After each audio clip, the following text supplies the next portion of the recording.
SCERT की book है। और यहाँ पर फ्रेंड्स देखिए दिया गया है वर्ष 1987 में, 2004 में, 2007 में और 2008 में कोसी नदी के बाढ़ से बिहार राज्य को अपार जनधन की क्षति हुई थी। ऐसे फ्रेंड्स हम लोग प्रश्न को करेंगे।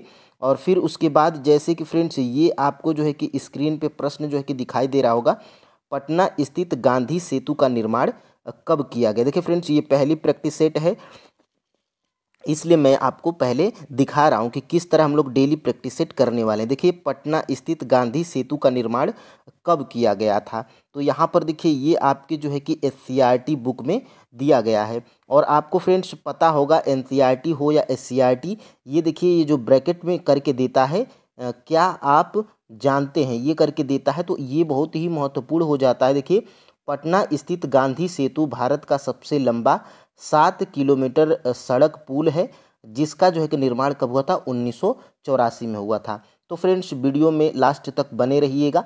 और फ्रेंड्स देखिए सबसे पहले जब ये प्रश्न आ रहा है तो आप जो है कि फ्रेंड्स अपने जो है कि कॉपी पे 1 लिख लीजिएगा और इस प्रश्न को पढ़िएगा, बिहार राज्य की स्थापना कब हुई थी। फिर उसके बाद फ्रेंड्स आपको जो इसमें सही लग रहा होगा वो आप जो है कि 1 नंबर के आगे मान लीजिए ए सही है तो ए लिखिएगा, बी सही है तो बी लिखिएगा, सी सही है तो सी, डी सही है तो डी और ई सही है तो ई। फिर उसके बाद जब मैं इसका आंसर बताऊंगा तो अगर आपका गलत होगा तो फ्रेंड्स आप ईमानदारी से गलत करिएगा, और फ्रेंड्स अगर आपका सही होगा तो ईमानदारी से आप सही करिएगा, ठीक है। और लास्ट में हमें कमेंट करके ज़रूर बताइएगा कि फ्रेंड्स आपके जो है कि टोटल 15 में से कितने प्रश्न सही हो रहे हैं, ठीक है। यहाँ पर फ्रेंड्स देखिएगा बिहार राज्य की स्थापना कब हुई थी। तो फ्रेंड्स देखिए बिहार राज्य के अगर फ्रेंड्स आपको अगर प्रश्न पता है, आंसर आपको पता है, तो आप फ्रेंड्स कमेंट करके भी हमें बताइएगा कि पहले का बी सही है, दूसरे का सी सही है, तीसरे का ई सही है। तो ऐसे आप जो है कि कमेंट करके भी हमें बताइएगा। और किस तरह की प्रैक्टिस सेट आपको चाहिए वो भी इस वीडियो को देखने के बाद आप हमें कमेंट करके ज़रूर बताइएगा। देखिए फ्रेंड्स बिहार राज्य की स्थापना कब की गई थी, यानी कि फ्रेंड्स इसका जो है कि 2 प्रश्न बनता है, बिहार दिवस कब मनाया जाता है और या तो बिहार राज्य की स्थापना कब की गई थी। दोनों प्रश्न एक ही है। तो फ्रेंड्स यहाँ पर देखिएगा बिहार राज्य की स्थापना फ्रेंड्स हुई थी 22 मार्च 1912 में। 22 मार्च 1912 को जो है कि बिहार राज्य की स्थापना हुई थी। और फ्रेंड्स इसी जो है कि तिथि को जो है कि 22 मार्च को बिहार दिवस भी आपका मनाया जाता है। और ये प्रश्न आपका 6 to 8 में पूछा गया प्रश्न है। तो फ्रेंड्स ऑप्शन नंबर बिल्कुल फ्रेंड्स बी बिल्कुल राइट आंसर हो जाएगा। यहाँ पर देखिए आपके जो है कि एससीईआरटी बुक में भी दिया गया है। यहाँ पर देखिएगा ध्यान से, क्या आप जानते हैं, देखिए 22 मार्च 1912 को बिहार राज्य की स्थापना हुई थी। इसी दिन को बिहार दिवस के रूप में प्रतिवर्ष मनाया जाता है। तो फ्रेंड्स देखिए ये कितना महत्वपूर्ण प्रश्न है, और ऐसे ही हम लोग डेली प्रैक्टिस सेट करने वाले हैं, ठीक है। और यहाँ पर फ्रेंड्स देखिएगा मधुबनी पेंटिंग जुड़ी है। तो फ्रेंड्स मधुबनी पेंटिंग कहाँ से जुड़ी है, मगध क्षेत्र से, कि भोजपुर क्षेत्र से, कि मिथिला क्षेत्र से, कि एक उपयुक्त में से एक से अधिक, या उपयुक्त में से कोई नहीं। तो फ्रेंड्स देखिएगा मधुबनी पेंटिंग ये फ्रेंड्स आपकी जुड़ी है मिथिला क्षेत्र से। ये आपके जो है कि बिहार एससीईआरटी के बुक में क्लास 7th की एससीईआरटी है, जो बिहार की भूगोल के सब्जेक्ट में दिया गया। देखिए मिथिला क्षेत्र में जो है कि मधुबनी पेंटिंग जुड़ी है। ऑप्शन नंबर फ्रेंड्स यहाँ पर सी बिल्कुल राइट आंसर हो जाएगा। और देखिए प्रश्न आपका कैसे पूछता है, देखिए यहाँ पर देखिए बिहार में मनाया जाने वाला छठ पर्व जो है कि पूरे प्रदेश में श्रद्धा और उल्लास से मनाया जाता है। और यहाँ पर देखिएगा बिहार की मधुबनी पेंटिंग अब तो पूरे विश्व में लोगों को पसंद आ रही है। और मिथिला से उभरी पेंटिंग की यह कला, जिसमें प्राकृतिक जो है कि प्राकृतिक रंगों और प्राकृतिक और प्रतीकों का इस्तेमाल किया जाता है। तो इसका जो है कि यह कहाँ से यह कला उभरी थी, तो मिथिला से जो है कि यह पेंटिंग मधुबनी पेंटिंग उभरी थी। तो यही फ्रेंड्स आपका जो है कि राइट आंसर यहाँ पे क्या हो जाएगा, ऑप्शन नंबर सी जो है कि मिथिला क्षेत्र से। तो फ्रेंड्स ये प्रैक्टिस सेट आपको कैसी लग रही है, आप जो है कि ये भी हमें कमेंट करके ज़रूर बताइएगा। और फ्रेंड्स यकीन मानिए आपके प्रश्न यहीं से पूछे जाएंगे, ठीक है। तो और यहाँ पर देखिएगा आगे हम लोग बढ़ते हैं। देखिए फ्रेंड्स यहाँ पे बिहार के पूरब में है, यानी कि बिहार के पूरब में कौन सा यहाँ पे राज्य है या देश है? पश्चिम बंगाल आपके ऑप्शंस में दिया गया है, उत्तर प्रदेश और नेपाल। उपर्युक्त में से एक से अधिक और उपर्युक्त में से कोई नहीं। तो फ्रेंड्स बिहार के जो है कि पूरब में आपका जो है कि पश्चिम बंगाल जो है कि स्थित है। ऑप्शन नंबर फ्रेंड्स यहाँ से ये बिल्कुल राइट आंसर हो जाएगा, और ये आपके बिहार एससीईआरटी में भी दिया गया है। देखिए फ्रेंड्स यहाँ से आपको 3 या 4 प्रश्न देखने को मिल सकते हैं कि बिहार के जो है कि देखिए बिहार के पूरब में क्या है? पश्चिम बंगाल है। और बिहार के उत्तर में क्या है? बिहार के जो है कि ये देखिए बिहार के जो कि पूरब में पश्चिम बंगाल है, और पश्चिम में जो है कि उत्तर प्रदेश है, और बिहार के उत्तर में क्या है? नेपाल है, तथा दक्षिण में क्या है? झारखंड है। यहाँ से आपको 4 प्रश्न देखने को मिल सकते हैं। तो फ्रेंड्स यहाँ से आप नोट डाउन भी करके अपना शार्ट नोट बना सकते हैं, ठीक है। अब हम लोग फ्रेंड्स आगे बढ़ते हैं। यहाँ से जमालपुर में अवस्थित है। तो जमालपुर में फ्रेंड्स क्या अवस्थित है? क्या सिगरेट का कारखाना स्थित है, या बारूद कारखाना, या रेलवे कार्यशाला, या उपयुक्त में से एक से अधिक है, या उपयुक्त में से कोई नहीं? तो फ्रेंड्स देखिएगा जमालपुर में रेलवे कार्यशाला स्थित है।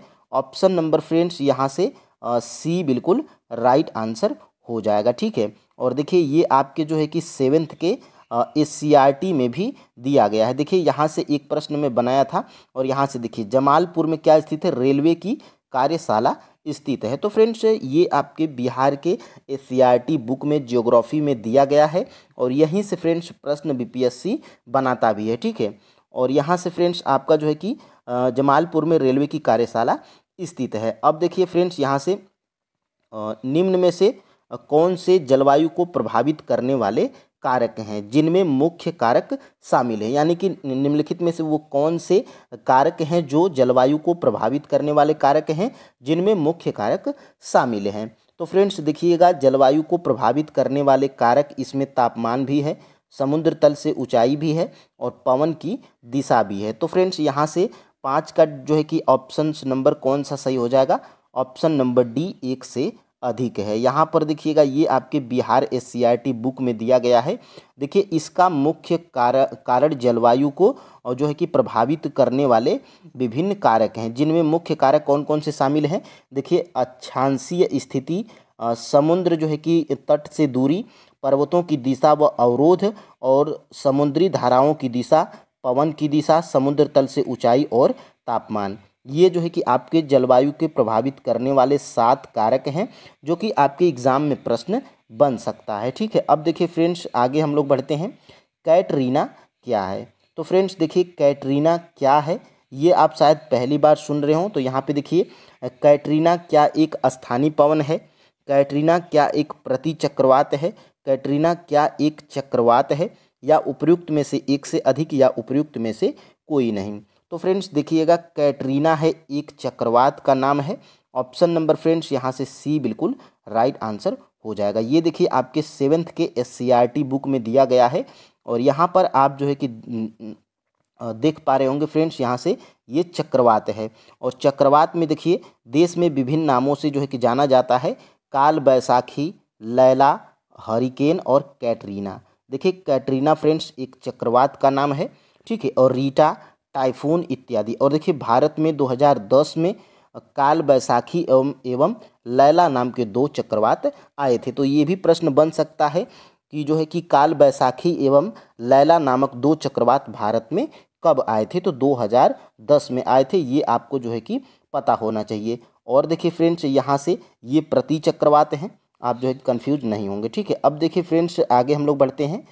विली विली कहाँ की मुख्य स्थानिक पवन है? यानी कि ये भी फ्रेंड्स देखिए इतने जो है कि शायद ये आप पहली बार सुन रहे हो। तो फ्रेंड्स ये आपके बिहार एससीईआरटी बुक में क्लास 7th में दिया गया है। तो आपको इसको सीरियस लेने की ज़रूरत है, और जो है कि इन्हीं चीज़ों को जो है कि पढ़ने की ज़रूरत है। देखिए फ्रेंड्स विली विली कहाँ की मुख्य स्थानिक पवन है? क्या दक्षिण कनाडा की, पूर्वी ऑस्ट्रेलिया की, बंगाल की खाड़ी की, उपयुक्त में से एक से अधिक, और उपयुक्त में से कोई नहीं? तो फ्रेंड्स ये जो विली विली ये जो स्थानिक पवन है, ये फ्रेंड्स आपकी जो है कि पूर्वी ऑस्ट्रेलिया की स्थानिक पवन है। तो फ्रेंड्स ऑप्शन नंबर यहाँ से बी बिल्कुल राइट आंसर हो जाएगा। यहाँ से ध्यान से देखिएगा फ्रेंड्स, ये आपके बिहार एससीईआरटी क्लास 7th में, देखिए 7th में अगर इतनी बड़ी बात अगर दी गई है तो इसको फ्रेंड्स आपको जो है कि ध्यान रखने और पढ़ने की ज़रूरत है। देखिए विश्व की मुख्य स्थानिक पवनें, देखिए लूह जो ये स्थानिक पवन है,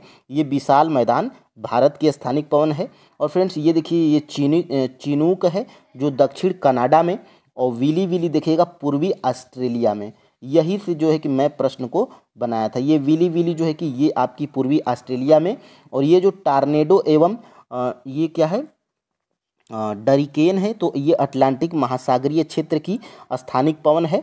और ये जो टाइफून है ये पूर्वी प्रशांत महासागरीय क्षेत्र की ये स्थानिक पवन है। और ये जो फ्रेंड्स ये काल बैसाखी है, ये बंगाल की खाड़ी जो कि भारत की स्थानिक पवनें हैं। ठीक है, तो ये जो है कि आप याद रखिएगा।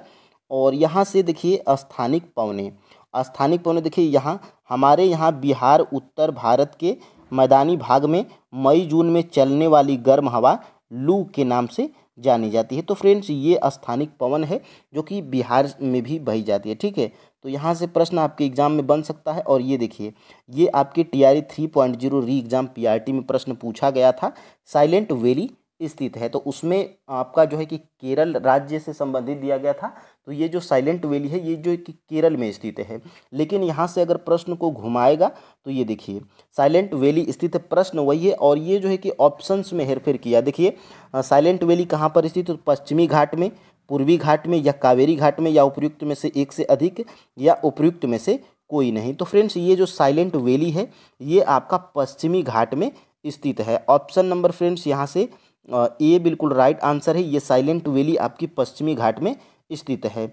और यहाँ से देखिए ये आपके 7th के, देखिए आज मैंने जितने भी प्रश्न बनाए हैं ये सिर्फ आपको 7th और 9th से और 8th मिलेंगे, यानी कि 7th 8 और 9। ठीक है, और यहाँ से देखिएगा साइलेंट वैली, देखिएगा ध्यान से फ्रेंड्स, यहाँ से साइलेंट वैली पश्चिमी घाट में अवस्थित है। यह स्थान जैव विविधता के लिए जाना जाता है। यूएनओ ने इसकी विशिष्टता को विश्व स्तरीय बताया है। तो यहाँ पे ध्यान से देखिएगा ये आपके जो है कि प्रश्न बन सकता है। और केरल को गॉड्स ऑफ अवन कंट्री भी कहा जाता है, तो ये भी एक प्रश्न आपके एग्जाम में बन सकता है। तो फ्रेंड्स जो है कि साइलेंट वैली कहाँ है, तो पश्चिमी घाट में स्थित है, और केरल में नहीं उपजाया जाता है। तो ये फ्रेंड्स आपके जो है कि बिहार SCERT में दिया गया है। और केरल में क्या नहीं उपजाया जाता है, तो क्या कहवा नहीं उपजाया जाता है केरल में, काजू नहीं उपजाया जाता है, कि जूट, की इलायची, या उपयुक्त में से कोई नहीं। तो फ्रेंड्स यहाँ पे केरल में जो है कि जूट नहीं उपजाया जाता है।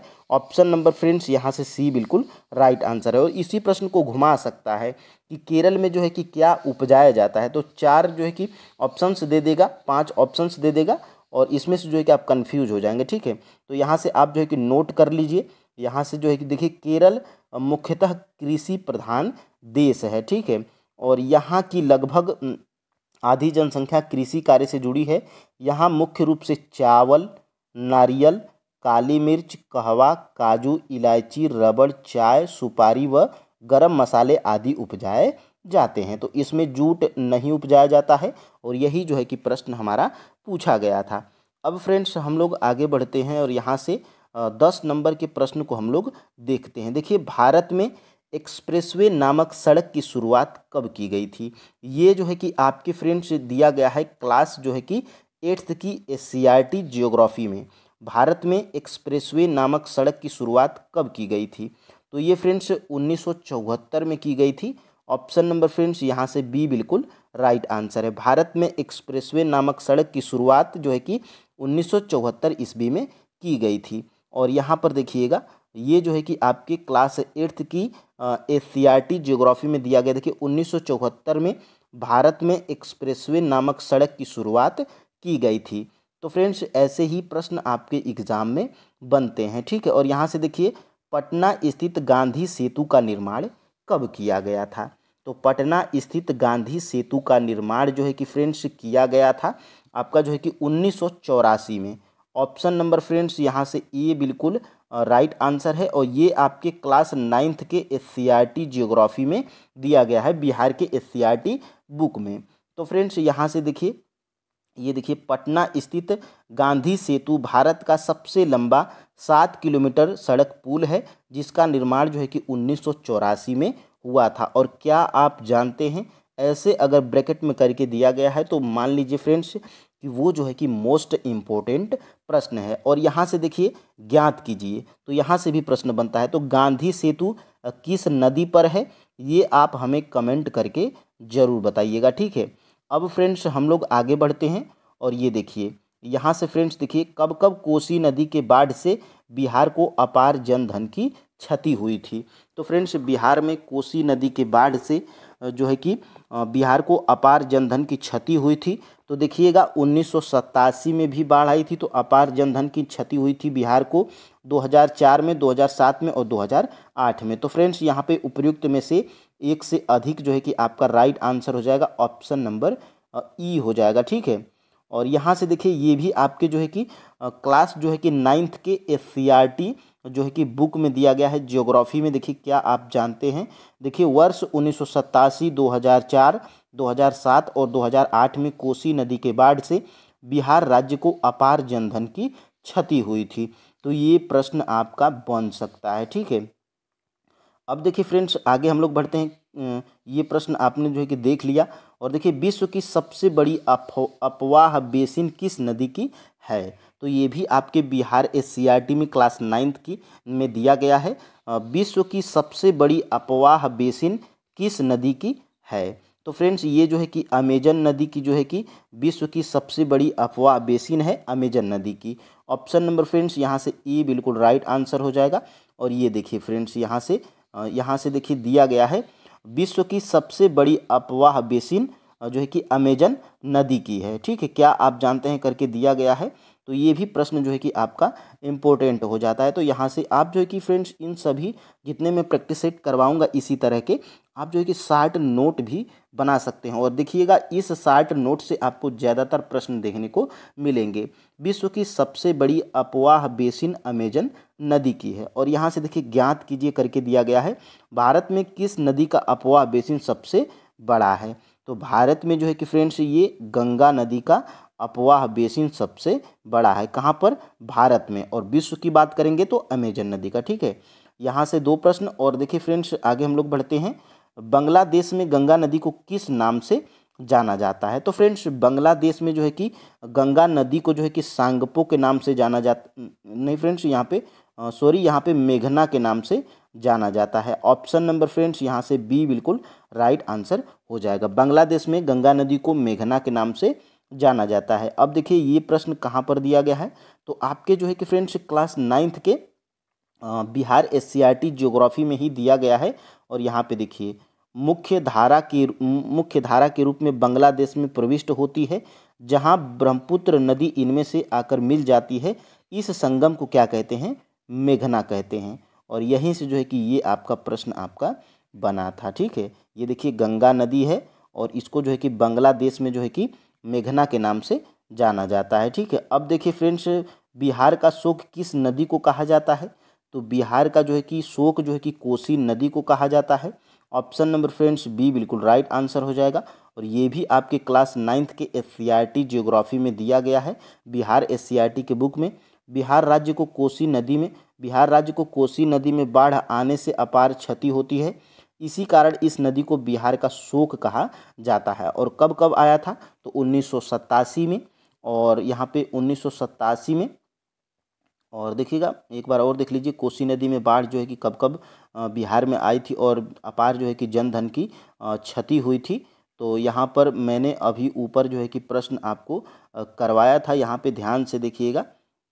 ये देखिए 1987 में, 2004 में, 2007 में और 2008 में। देखिए ये जो है कि दिया गया है यहाँ पर।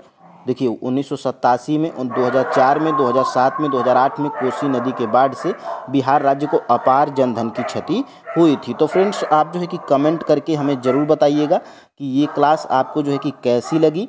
और इसी तरह की अगर आपको प्रैक्टिस चाहिए तो फ्रेंड्स चैनल पे नए हैं तो चैनल को सब्सक्राइब अवश्य कर लीजिएगा। तो फ्रेंड्स जय हिंद, आज के लिए इतना ही। फ्रेंड्स इसमें आपको जो है कि टॉप 15 प्रश्न मिलेंगे। मैं इसमें फ्रेंड्स और भी प्रश्नों को बढ़ाऊंगा, थोड़ा अभी मेरे पास जो है कि टाइम नहीं है।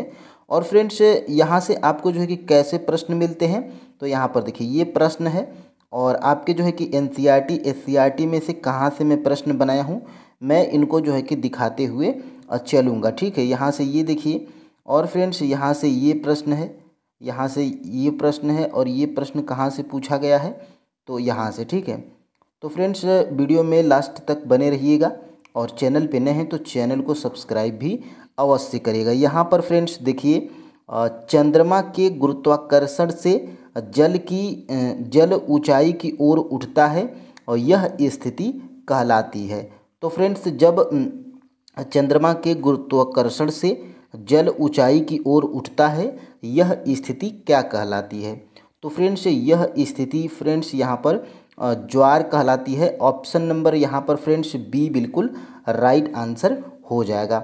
तो फ्रेंड्स यह देखिए कहाँ से प्रश्न जो है कि पूछा गया है, तो आपकी जो है कि बिहार एससीईआरटी की बुक में क्लास जो है कि 7th में ही ये जो है कि प्रश्न यहाँ से देखिए समुद्र की लहरें सर्वाधिक ऊंचाई से जो है कि उठकर तट के बड़े हिस्सों को डुबो देती है। और यहाँ से फ्रेंड्स देखिएगा लेकिन देखिए लहरों का ऐसी ऊंचाई तक उठना और फिर से पीछे हट जाना क्या होता है? ठीक है, तो देखिए यहाँ से ऐसा सूर्य एवं चंद्रमा के गुरुत्वाकर्षण बल के कारण होता है और जब चंद्रमा समुद्र के निकट आ जाता है तो चंद्रमा के गुरुत्वाकर्षण से उसका जल जो है कि ऊंचाई की ओर चढ़ता है और यही जो है कि क्या कहलाता है? तो ज्वार कहलाता है। यहीं से जो है कि मैं प्रश्न आपका बनाया था। और उठता है तो उसे जो है कि भाटा कहते हैं। ठीक है, तो जब जो है कि ऊंचाई की ओर चढ़ता है तो उसे ज्वार कहते हैं और जब उतरता है नीचे की ओर तो उसे हम लोग भाटा कहते हैं। तो यहीं से जो है कि प्रश्न आपका बनाया गया था। और फ्रेंड्स देखिए ये मैंने जो है कि कल जो है कि टाइपिंग मिस्टेक हो गया था। कल में जो है कि बांग्लादेश में गंगा नदी को जो है कि किस नाम से जाना जाता है, तो फ्रेंड्स जो है कि बांग्लादेश में गंगा नदी को कल मैंने मेघना बता दिया था, लेकिन फ्रेंड्स बांग्ला जो है कि देश में गंगा नदी को जो है कि पद्मा के नाम से जो है कि जाना जाता है। ऑप्शन नंबर फ्रेंड्स यहाँ से सी बिल्कुल राइट आंसर है। कल फ्रेंड्स यहाँ पे टाइपिंग मिस्टेक हो गई थी।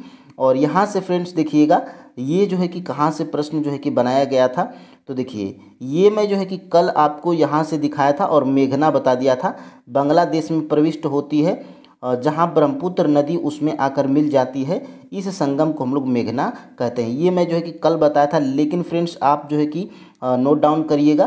कल मेरे से जो है कि टाइपिंग मिस्टेक में गलती हो गई। देखिए बांग्लादेश में प्रवेश करती है जहाँ इसे पद्मा के नाम से जाना जाता है। तो फ्रेंड्स बांग्लादेश में गंगा नदी को पद्मा के नाम से जाना जाता है।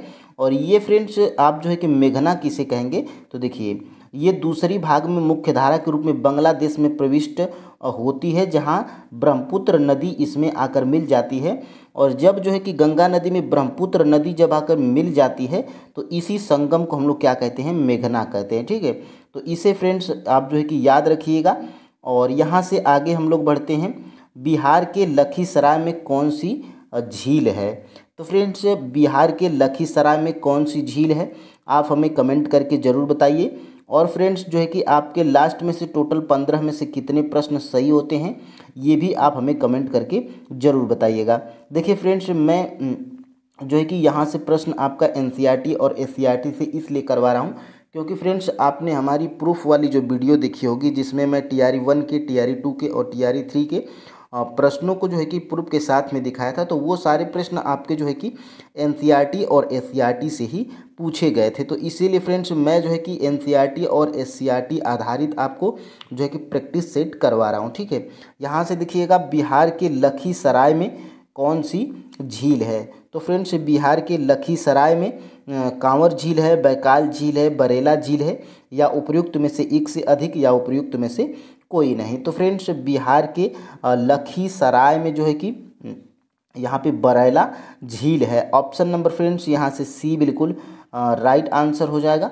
और यहाँ पे फ्रेंड्स ये देखिए बिहार एससीईआरटी बुक में भी जो है कि इनका जिक्र किया गया है। देखिए मुंबई शहर किस सागर के किनारे स्थित है, ये भी आपके बिहार के एससीईआरटी बुक में दिया गया है। तो फ्रेंड्स देखिए मुंबई शहर किस सागर के किनारे स्थित है। तो फ्रेंड्स देखिएगा, ये जो मुंबई शहर है ये फ्रेंड्स आपका अरब सागर के किनारे स्थित है। तो फ्रेंड्स अरब सागर हमारा किसी भी ऑप्शंस में नहीं है, तो इसका जो है कि राइट आंसर क्या हो जाएगा, ऑप्शन नंबर ई। तो फ्रेंड्स देखिए, ये बीपीएससी का जो 5 ऑप्शंस वाले जो प्रश्न होते हैं, इसमें फ्रेंड्स आसान से प्रश्न भी आप जो है कि गलत कर देते हैं, क्योंकि इसके ऑप्शंस भी ऐसे ऐसे होते हैं, उपयुक्त में से एक से अधिक, उपयुक्त में से कोई नहीं, और फ्रेंड्स आप कंफ्यूज हो जाते हैं। ठीक है, तो मुंबई शहर जो है कि अरब सागर के किनारे स्थित है। ऑप्शन नंबर जो है कि यहाँ से ई बिल्कुल राइट आंसर हो जाएगा। तो मुंबई शहर अरब सागर के निकट जो है कि स्थित है। अरब सागर जो है कि आप याद रखिएगा। और फ्रेंड्स यहाँ से हम लोग आगे बढ़ते हैं, और यहाँ से देखिएगा ध्यान से, मैं जो है कि यहाँ से देखिए, यहाँ से दोनों प्रश्न आपके बनाए गए थे। देखिए, कांवर झील कहाँ पर है, बेगूसराय में, और बरैला झील कहाँ पर है, तो लखीसराय जिले में है। ठीक है, और यहाँ पर देखिएगा मुंबई में सागर है, मुंबई में तो सागर है, और अरब सागर, तो अरब सागर फ्रेंड्स यहाँ पे मुंबई जो है कि अरब सागर के किनारे पर स्थित है। अब देखिए फ्रेंड्स, अब हम लोग आगे बढ़ते हैं, और यहाँ से जल संरक्षण दिवस कब मनाया जाता है। तो फ्रेंड्स, जल संरक्षण दिवस जो है कि मनाया जाता है कब, 5 जून को, 22 मार्च को, या 23 अप्रैल को, या उपयुक्त में से एक से अधिक, या उपयुक्त में से कोई नहीं। तो फ्रेंड्स देखिएगा, जल संरक्षण दिवस जो होता है ये फ्रेंड्स आपका मनाया जाता है 22 मार्च को। ठीक है, ऑप्शन नंबर फ्रेंड्स यहाँ से बी बिल्कुल राइट आंसर हो जाएगा। और ये देखिए आपके जो है कि बिहार एससीईआरटी के बुक में भी दिया गया है। देखिए मैं यहाँ पे हाईलाइट भी कर रखा हूँ, 22 मार्च को जल संरक्षण दिवस मनाया जाता है। तो यहीं से फ्रेंड्स आपका ये प्रश्न जो है कि पूछा जा सकता है। देखिए फ्रेंड्स, कुछ लोग कमेंट कर रहे हैं कि सिर्फ आप प्रैक्टिस करवाइए। तो फ्रेंड्स, और ये जो मैं दिखाता हूँ कि यहाँ से प्रश्न बनाया हूँ, ये कुछ लोग करने के लिए नहीं बोल रहे हैं। ठीक है, तो देखिए फ्रेंड्स, ये आप जो है कि स्क्रीनशॉट ले सकते हैं, ये आपके लिए मैं जो है कि यहाँ पे बनाता हूँ। ठीक है, वैसे फ्रेंड्स जो है कि मैं किसी बुक से जो है कि 15 या 20 प्रश्न आपको टाइपिंग करके मैं पढ़ा के चला जाऊंगा। तो फ्रेंड्स वहाँ से ये आपके लिए अच्छा है कि आपको देखने को मिलता है, और ये जो मैं दिखाता हूँ इसमें आप इसकी स्क्रीनशॉट जब ले लेते हैं फ्रेंड्स इसका, तो आप जो है कि बार बार रिवाइज भी कर सकते हैं अपने फ़ोन से ही। ठीक है, यहाँ पे देखिएगा, पृथ्वी पर जलमंडल का हिस्सा कितने प्रतिशत है। तो फ्रेंड्स देखिए, पृथ्वी पर जलमंडल का हिस्सा जो है कि आपको पता होगा, ऑप्शन नंबर सी 71% है। ठीक है, और यहाँ से फ्रेंड्स देखिएगा, ये जो है कि आपका, और कुल जल का कितने प्रतिशत जल जो है कि पीने योग्य है। क्या फ्रेंड्स, 0.3%, 41%, 71%, और उपयुक्त में से एक से अधिक, या उपयुक्त में से कोई नहीं। तो फ्रेंड्स देखिए, कुल जल का जो है कि 0.3% जो है कि जल जो है कि पीने योग्य है। तो ऑप्शन नंबर फ्रेंड्स यहाँ से ए बिल्कुल राइट आंसर हो जाएगा। ठीक है, और ये देखिए दोनों प्रश्न में जो है कि यहाँ से देखिए, ये आपके जो है कि बिहार एससीईआरटी बुक में दिया गया है, पृथ्वी पर कुल 71% जलमंडल है। ठीक है, ये एक प्रश्न आपका यहाँ से बना था, और एक प्रश्न यहाँ से बना था। देखिए मैडम ने समझाते हुए कहा, उपलब्ध कुल जल का सिर्फ 0.3 यानी कि 0.3% पानी का उपयोग ही पीने एवं अन्य आवश्यकताओं की पूर्ति हेतु कर सकते हैं। तो 0.3% आप याद रखिएगा, इतना ही स्वच्छ जल पाया जाता है। ठीक है, तो प्रश्न घुमा सकता है कि कितने प्रतिशत जल जो है कि स्वच्छ जल पाया जाता है पीने योग्य, तो 0.3%। ठीक है, अब देखिए फ्रेंड्स, ये जो है कि आपका TRE 1 में ये प्रश्न सेम टू सेम ये प्रश्न पूछा गया था, जो कि आपके जो है कि बिहार एससीईआरटी की बुक में दिया गया है, और NCERT में भी दिया गया है। देखिए, महासागर की परपटी मुख्यतः किसकी बनी होती है। तो फ्रेंड्स, महासागर की जो परपटी होती है ये जो है कि आपकी सिलिका और मैग्नीशियम की बनी होती है। तो ऑप्शन नंबर फ्रेंड्स यहाँ से ए बिल्कुल राइट आंसर हो जाएगा। ठीक है, अब देखिए फ्रेंड्स, ये जो है कि आपकी NCERT की बुक है, और इसमें से देखिए यहीं से जो है कि ये प्रश्न आपका बना था। तो फ्रेंड्स, NCERT और SCERT आधारित जब आप प्रैक्टिस करेंगे तो आपको जो है कि फ्रेंड्स बिल्कुल लाभ मिलने वाला है। यहाँ से डायरेक्टली प्रश्न देखिए फ्रेंड्स, महासागर की परपटी मुख्यतः सिलिका एवं मैग्नीशियम की बनी होती है। तो यहीं से ये जो है कि आपके TRE 1 में ये प्रश्न आपका पूछा गया था। तो TRE 1 में ये प्रश्न आपका पूछ लिया गया था। TRA 1 का क्वेश्चन पेपर डाउनलोड करके आप देख लीजिएगा, ठीक है। और यहाँ से देखिए आगे हम लोग बढ़ते हैं और देखिए क्रोड क्या है। तो फ्रेंड्स देखिए क्रोड क्या होता है। ये क्रोड क्या फ्रेंड्स पृथ्वी की ऊपरी परत पर होता है या पृथ्वी की निचली परत या ठोस पदार्थ या उपर्युक्त में से एक से अधिक या उपर्युक्त में से कोई नहीं। तो फ्रेंड्स ये जो क्रोड होता है ये पृथ्वी की निचली परत पर होता है, ठीक है। ऑप्शन नंबर फ्रेंड्स यहाँ पे ये पृथ्वी की निचली परत को हम लोग क्या कहते हैं, क्रोड कहते हैं। तो ऑप्शन नंबर फ्रेंड्स यहाँ से बी बिल्कुल राइट आंसर हो जाएगा। और यहाँ से देखिए नीफे में होता है, तो नीफे में क्या क्या पाया जाता है, यहाँ से ये 10 का जो है कि राइट आंसर क्या है आप लोग कमेंट करके हमें ज़रूर बताइएगा, ठीक है। देखिए नीफे में क्या होता है, तो फ्रेंड्स नीफे में देखिए क्या होता है, सिलिका होता है कि निकेल होता है कि लोहा होता है कि उपर्युक्त में से एक से अधिक कि उपर्युक्त में से कोई नहीं। तो फ्रेंड्स देखिएगा ये नीफे में होता है क्या, तो नीफे में फ्रेंड्स निकेल और लोहा होता है। तो निकेल बी में है और सी में क्या है, लोहा है। इसलिए फ्रेंड्स आपका राइट आंसर क्या हो जाएगा, ऑप्शन नंबर डी उपर्युक्त में से एक से अधिक, ठीक है। तो आप जो है कि याद रखिएगा नीफे में क्या होता है, ये नीफे में आपका जो है कि होता है निकेल और लोहा, ठीक है। अब हम लोग फ्रेंड्स आगे बढ़ते हैं और यहाँ से ये देखिए आपका जो है कि बिहार SCRT का बुक है और देखिए सबसे निचली परत में क्या होता है, निकेल और लोहा होता है जैसे तत्व पाए जाते हैं। और ये देखिए नीफे में देखिए क्या है, इस परत को हम लोग क्या कहते हैं, क्रोड कहते हैं, ठीक है। तो ये यहीं से ये प्रश्न जो है कि आपका बनाया गया था। और देखिए बेसाल्ट किस प्रकार का चट्टान है, ये देखिए प्रश्न आपके एग्जाम में बन सकता है, बेसाल्ट किस प्रकार का चट्टान है। तो फ्रेंड्स ये देखिए बेसाल्ट जो होता है ये फ्रेंड्स आपका जो है कि आग्नेय चट्टान की कैटेगरी में आता है या बेसाल्ट जो है कि आग्नेय चट्टान है, ठीक है। ऑप्शन नंबर फ्रेंड्स यहाँ से ए बिल्कुल राइट आंसर हो जाएगा, ठीक है। और देखिए ये प्रश्न आपके जो है कि बिहार SCRT में दिया गया है। और देखिए निम्नलिखित में से कौन सा रूपांतरित चट्टान है, तो इसमें से फ्रेंड्स देखिएगा निम्नलिखित में से कौन सा रूपांतरित चट्टान है, क्या फ्रेंड्स चूना पत्थर, क्या संगमरमर, क्या ग्रेनाइट, या तो उपर्युक्त में से एक से अधिक या उपर्युक्त में से कोई नहीं। तो फ्रेंड्स देखिएगा रूपांतरित चट्टान के जो है कि उदाहरण होते हैं चूना पत्थर भी है, संगमरमर भी है और ग्रेनाइट भी है। इसलिए फ्रेंड्स आपका जो है कि राइट आंसर क्या हो जाएगा, ऑप्शन नंबर डी उपर्युक्त में से एक से अधिक, ठीक है। अब देखिए फ्रेंड्स अब हम लोग आगे बढ़ते हैं और यहीं से जो है कि ये प्रश्न आपका जो है कि बनाया गया था। देखिए ये जो है कि आपकी आग्नेय चट्टानें हैं और यहाँ पे देखिए उदाहरण में क्या दिया गया है, तो उदाहरण में देखिए ग्रेनाइट है और थोड़ा सा अगर आप नीचे जाएंगे तो देखिए बेसाल्ट एवं ऑब्सिडियन, ठीक है। ये आपका जो है कि आग्नेय चट्टान है। और रूपांतरित में देखिए क्या दिया गया है, तो रूपांतरित में देखिए संगमरमर और देखिए चूना पत्थर और यहाँ से फ्रेंड्स देखिएगा ये आपका ग्रेनाइट।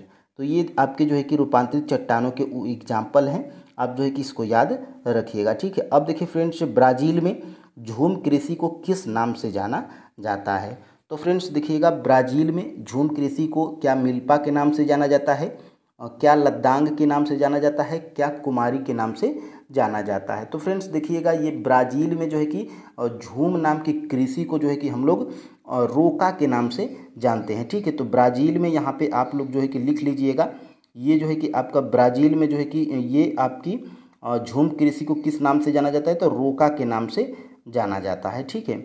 और ये मिल्पा फ्रेंड्स, ये मिल्पा जो है कि मेक्सिको है,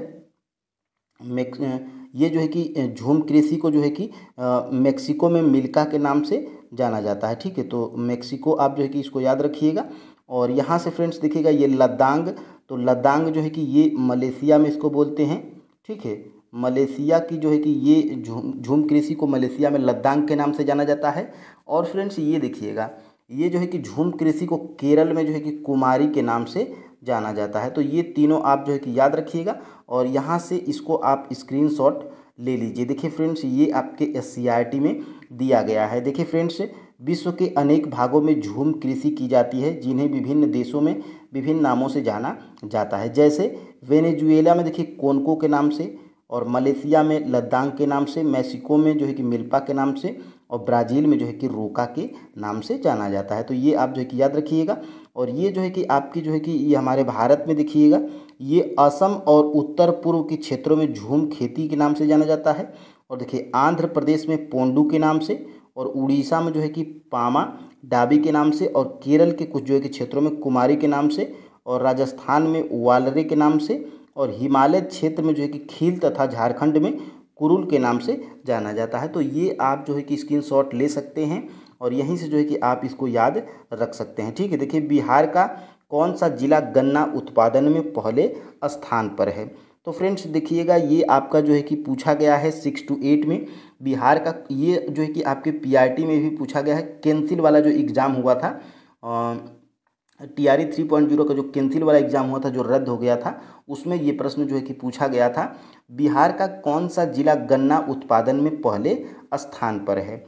तो फ्रेंड्स ये देखिएगा, आपका जो है कि 14 का राइट आंसर क्या है? पश्चिमी चंपारण। ये फ्रेंड्स आपका जो पश्चिमी चंपारण है, ये बिहार का वो जिला है जहाँ पर गन्ना उत्पादन में ये पहले स्थान पे। ठीक है, तो फर्स्ट स्थान पे कौन है? ये पश्चिमी चंपारण है। ठीक है, अब देखिए फ्रेंड्स, आगे हम लोग बढ़ते हैं और देखते हैं ये कहाँ से है। तो ये आपके जो है कि SCERT में दिया गया है, बिहार SCERT की बुक में। और यहाँ से ध्यान से आप लोग जो है कि देख सकते हैं गन्ना। ठीक है, और गन्ना देखिए, गन्ने के उत्पादन में पश्चिमी चंपारण पहले स्थान पर है, जबकि दूसरे और तीसरे स्थान पे कौन है? तो दूसरे स्थान पे गोपालगंज, और तीसरे स्थान पे पूर्वी चंपारण, और पहले स्थान पे पश्चिमी चंपारण है। तो यहाँ से 3 प्रश्न आपके एग्जाम में बन सकते हैं, इनको जो है कि आप याद रखिएगा। और देखिए निम्न में से बिहार की सबसे पुरानी और पहली घाटी परियोजना कौन सी है? ये देखिए फ्रेंड्स, आपके जो है कि जहाँ से मैं प्रश्न बनाया हूँ, ये उसी में फ्रेंड्स ये हमें मिला था। ये आपके क्लास 10th की जो SCERT बुक है ज्योग्राफी की, ये उसमें मुझे ये प्रश्न मिला। देखिए निम्न में से बिहार की सबसे पुरानी और पहली नदी घाटी परियोजना कौन सी है? देखिए इस प्रश्न को आप बिल्कुल कंफ्यूज नहीं होंगे। और यहाँ से देखिए, बिहार की सबसे पुरानी और पहली नदी घाटी परियोजना कौन सी है? तो ये प्रश्न आपका जो है कि सबसे पहले मैं नीचे दिखा दूं, और यहाँ से मैं सबसे पहले इस प्रश्न को दिखा देता हूँ। ये आपके जो है कि TRE 3.0 री एग्ज़ाम PRT में ये प्रश्न पूछा गया था। अगर आप एग्ज़ाम दिए होंगे तो आपको पता होगा। देखिए ये सेट ई में जब आप जाइएगा, तो सेट ई में ये 140 नंबर का प्रश्न ये आपको मिलेगा। बिहार में सबसे पुरानी नदी घाटी परियोजना कौन सी है?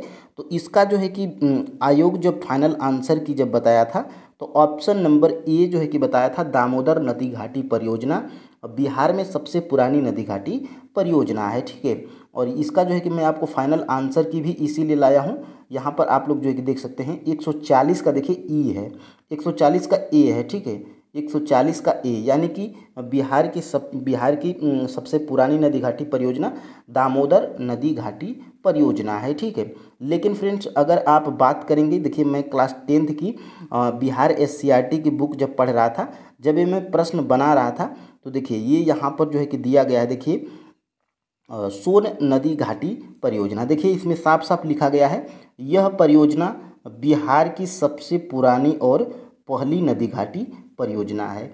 इसका जो है कि विकास अंग्रेज सरकार ने 1874 में सिंचाई के लिए किया था।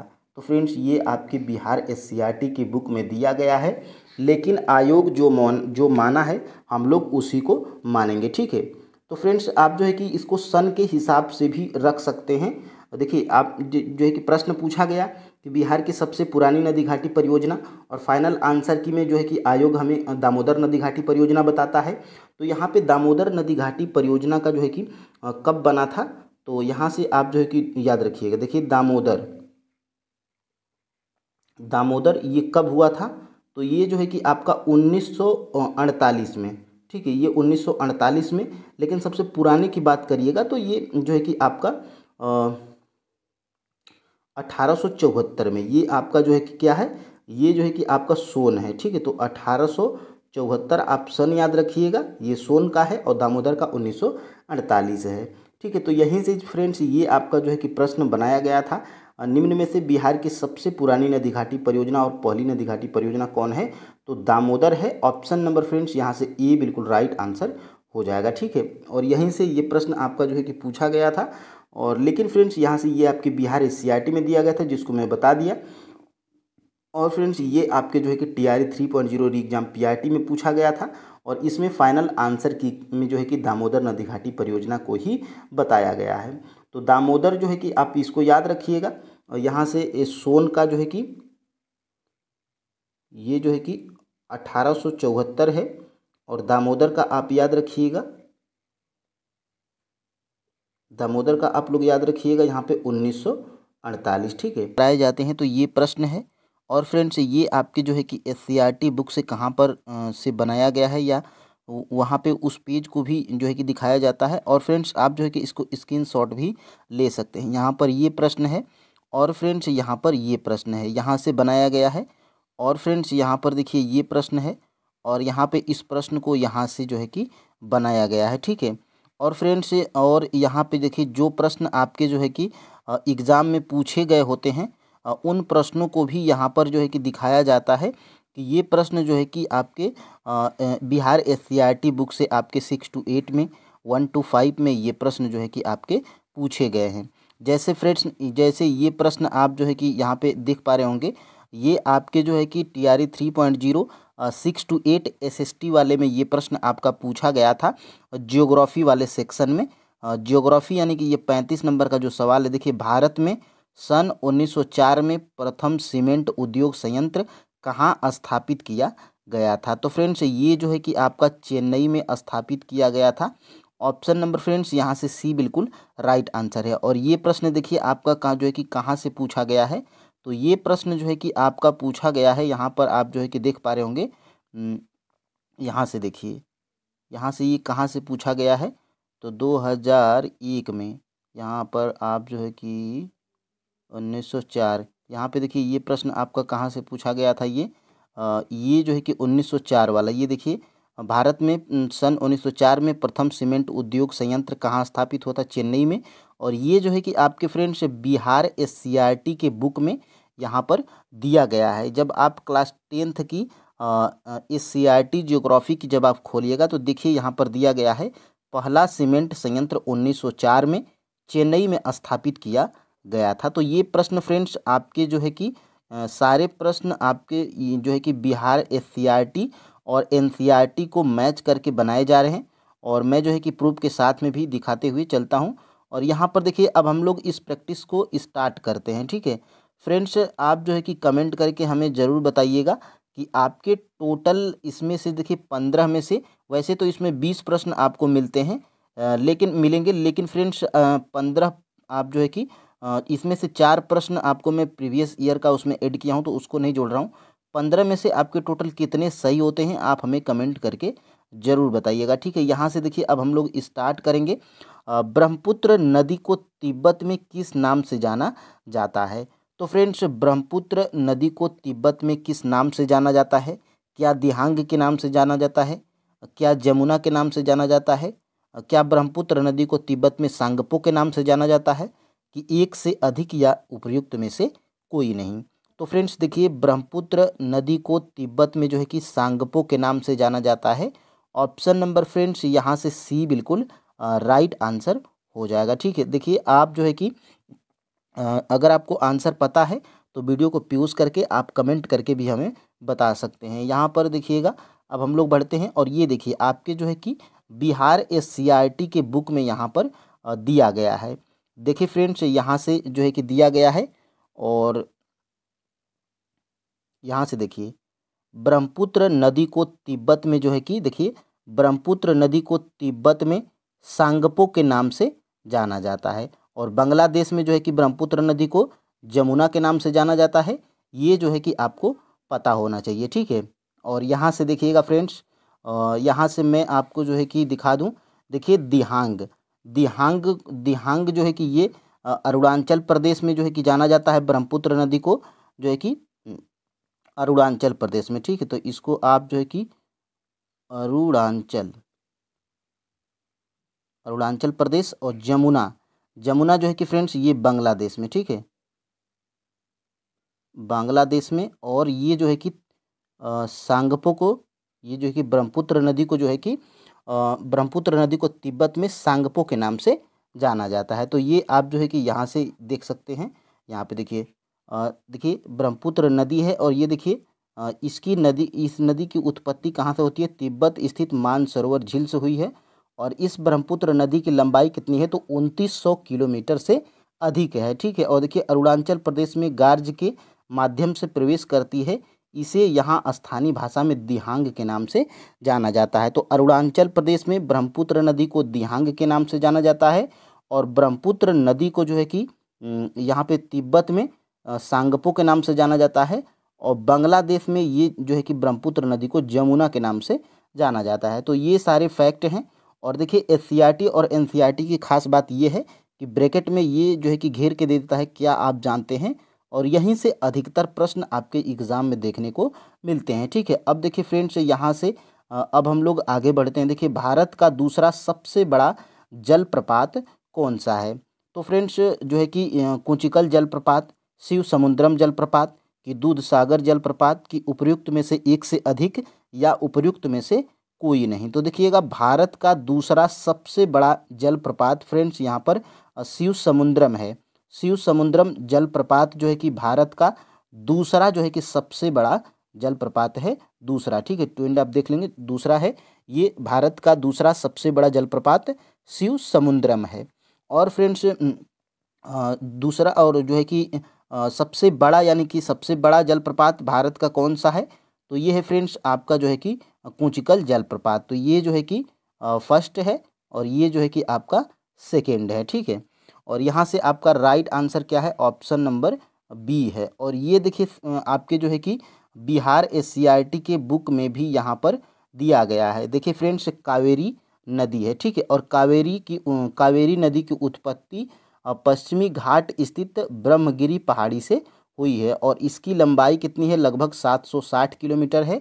और ये यहाँ पर आप जो है कि दिखाई दे रहा होगा आपको, देखिए शिव समुद्रम जलप्रपात भारत का दूसरा सबसे बड़ा जलप्रपात है जो कि कावेरी नदी पर बनाया गया है। तो ये प्रश्न आपके एग्जाम में बन सकता है कि जो है कि कावेरी नदी पर कौन सा जलप्रपात है? तो शिव समुद्रम जलप्रपात है। और यहाँ पर देखिए ज्ञात कीजिए, ये भी यहाँ से भी प्रश्न आपके एग्जाम में बन जाता है, भारत का सबसे बड़ा जलप्रपात कौन है?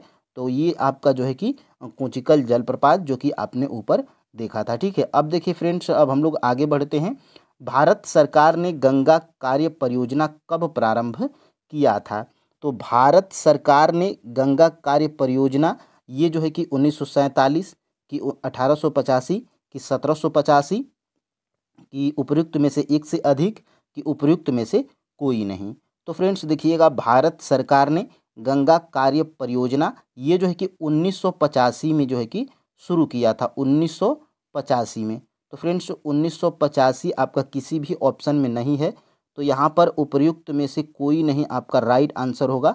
Option number E will be the correct answer. ठीक है, यहाँ पर 1985 आप याद रखिएगा। और बीपीएससी का खास बात यही है फ्रेंड्स कि इसके जो है जो 5 ऑप्शंस होते हैं, खास तौर से ऑप्शन नंबर डी और ख़ास तौर से ऑप्शन नंबर ई, ये दोनों ऐसे प्रश्न होते हैं जो कि ये यहाँ पे बिल्कुल क्लियर कर देते हैं कि अगर प्रश्न का आंसर आपको एग्जैक्ट पता है तभी जो है कि आप इसका जो है कि आंसर लगा सकते हैं। ठीक है, यहाँ पर फ्रेंड्स अगर आपको भारत सरकार ने गंगा कार्य परियोजना ये 1985 जब तक आपको नहीं याद रहेगा, आप जो है कि किसी भी ऑप्शन को लेकर श्योर नहीं हो पाएंगे। ठीक है, तो इसीलिए इसका राइट आंसर क्या है? ऑप्शन नंबर ई है। यहाँ पर देखिएगा दिया गया है आपके जो है कि राष्ट्रीय नदी संरक्षण योजना। यहाँ पर देखिए यद्यपि भारत सरकार ने गंगा कार्य परियोजना को 1985 में प्रारंभ किया था, किंतु इसे 31 मार्च 2000 को बंद कर दिया गया था। तो यहाँ से प्रश्न आपके एग्जाम में बना था, मैं उस प्रश्न को अभी नीचे दिखाऊंगा। ठीक है, और देखिए कोसी नदी का उद्गम स्थल कौन सा है? यानी कि जो बिहार की जो कोसी नदी है उसका जो है कि उद्गम कहाँ से होता है? ठीक है, तो कोसी नदी का जो है कि उद्गम स्थल आप जो है कि कमेंट करके बताइए कि गंगोत्री है कि मानसरोवर है कि गोसाई थान है या उपयुक्त में से एक से अधिक है कि उपयुक्त में से कोई नहीं है। तो फ्रेंड्स कोसी नदी का जो है कि उद्गम स्थल यहाँ पर गोसाई थान है। ऑप्शन नंबर फ्रेंड्स यहाँ से सी बिल्कुल राइट आंसर हो जाएगा। और यहाँ पर ये आपके जो है कि बिहार एससीईआरटी के बुक में दिया गया है। यहाँ पर देखिएगा गोसाई थान, यहाँ पे देखिए कोसी नदी है और यहाँ पे यह नदी महान हिमालय के गोसाई थान से निकलकर नेपाल होते हुए बिहार के सुपौल जिला में प्रवेश करती है। उद्गम स्थल के समीप कोसी की मुख्य धारा अरुण कहलाती है। ठीक है, तो यहाँ से प्रश्न आपके एग्जाम में बन सकता है। ठीक है, अब देखिए फ्रेंड्स यहाँ पे कोसी नदी की लंबाई भी यहाँ पर दिया गया है। इस नदी की लंबाई कितनी है कोसी नदी की? 230 किलोमीटर है। ठीक है, अब देखिए फ्रेंड्स, अब हम लोग आगे बढ़ते हैं, यहाँ से 5 नंबर के प्रश्न की तरफ बढ़ते हैं। देखिए निम्नलिखित में से सिंधु नदी की सहायक नदी कौन सी है? तो सिंधु नदी की सहायक नदियाँ देखिए कौन सी है? क्या नुब्रा है, कि श्योक है, कि हुंजा है, कि उपर्युक्त में से एक से अधिक है, कि उपर्युक्त में से कोई नहीं है? ठीक है, तो यहाँ पर फ्रेंड्स उपर्युक्त में से एक से अधिक जो है कि आपका राइट आंसर हो जाएगा, क्योंकि फ्रेंड्स ये नुब्रा, श्योक और हंजा ये जो है कि तीनों सिंधु नदी की सहायक नदियाँ हैं। तो यहाँ पर फ्रेंड्स ऑप्शन नंबर डी बिल्कुल राइट आंसर हो जाएगा। ठीक है, देखिए फ्रेंड्स, ये भी प्रश्न आपके जो है कि TRE 3.0 री एग्ज़ाम में ये प्रश्न आपका पूछा गया था। यहाँ पर आप जो है कि देख सकते हैं इस नदी का प्रवाह, देखिए सिंधु नदी, देखिए सिंधु नदी है और इस नदी का प्रवाह लगभग 250 किलोमीटर में फैला हुआ है, जिसमें जास्कर, नुब्रा, श्योक और हंजा जैसे प्रमुख सहायक नदियां हैं। ठीक है, तो ये जो है कि आपके तीनों ऑप्शंस में थे और जास्कर भी है। आप जो है कि इन 4 नदियों को याद रखिएगा, ये सिंधु नदी की सहायक नदियां हैं। और फ्रेंड्स देखिए ये जो है कि आपका प्रश्न, देखिए मैं आपको नीचे वो प्रश्न आपका जो है कि दिखाने का प्रयास करूँगा। यहाँ से वो प्रश्न कहाँ पर पूछा गया है मैं यहाँ से दिखा देता हूँ। यहाँ से थोड़ा सा अगर आप नीचे जाते हैं तो देखिए यहाँ से, हाँ देखिए ये जो है कि सिंधु नदी, यहाँ से आते हैं थोड़ा सा नीचे, हाँ देखिए ये आपका जो है कि TRE 3.0 SST में पूछा गया प्रश्न है। SST में जियोग्राफी वाले सेक्शन में देखिए निम्नलिखित में से कौन सी सिंधु नदी की सहायक नदी कश्मीर क्षेत्र में मिलती हैं? तो ये फ्रेंड्स इसका जो है कि राइट आंसर जो है कि क्या है? जियोग्राफी ये 37 नंबर का प्रश्न का राइट आंसर क्या है? ऑप्शन नंबर डी है, एक से अधिक, क्योंकि ये जो है कि तीनों नदियाँ सिंधु नदी की सहायक नदियाँ हैं। जियोग्राफी का 37 नंबर का अगर आप प्रश्न अगर देखते हैं तो जियोग्राफी का 37 नंबर का, ठीक है, जियोग्राफी 37 आते हैं यहाँ पे, जियोग्राफी 37। तो ये प्रश्न जो है कि आपने देखा था कि ये आपके जो है कि एग्ज़ाम में प्रश्न जो है कि पूछा गया था। ठीक है, अब देखिए फ्रेंड्स, अब हम लोग आगे बढ़ते हैं और यहाँ से 6 नंबर के प्रश्न की तरफ हम लोग बढ़ते हैं। देखिए 6 नंबर का प्रश्न आपका क्या है? 6 नंबर का प्रश्न, देखिए 6 नंबर का प्रश्न, सिंधु जल समझौता कब हुआ था? ये जो है कि सिंधु जल समझौता कब हुआ था, ये आपके जो है कि बिहार SCRT के बुक में दिया गया है। तो सिंधु जल समझौता क्या 1960 में, कि 1947 में, कि 1945 में, कि उपर्युक्त में से एक से अधिक, कि उपर्युक्त में से कोई नहीं? तो फ्रेंड्स देखिए सिंधु जल समझौता ये आपका जो है कि 1960 में हुआ था। ऑप्शन नंबर यहाँ पर फ्रेंड्स ये बिल्कुल राइट आंसर हो जाएगा। और एग्जैक्ट डेट की बात करेंगे तो 19 सितंबर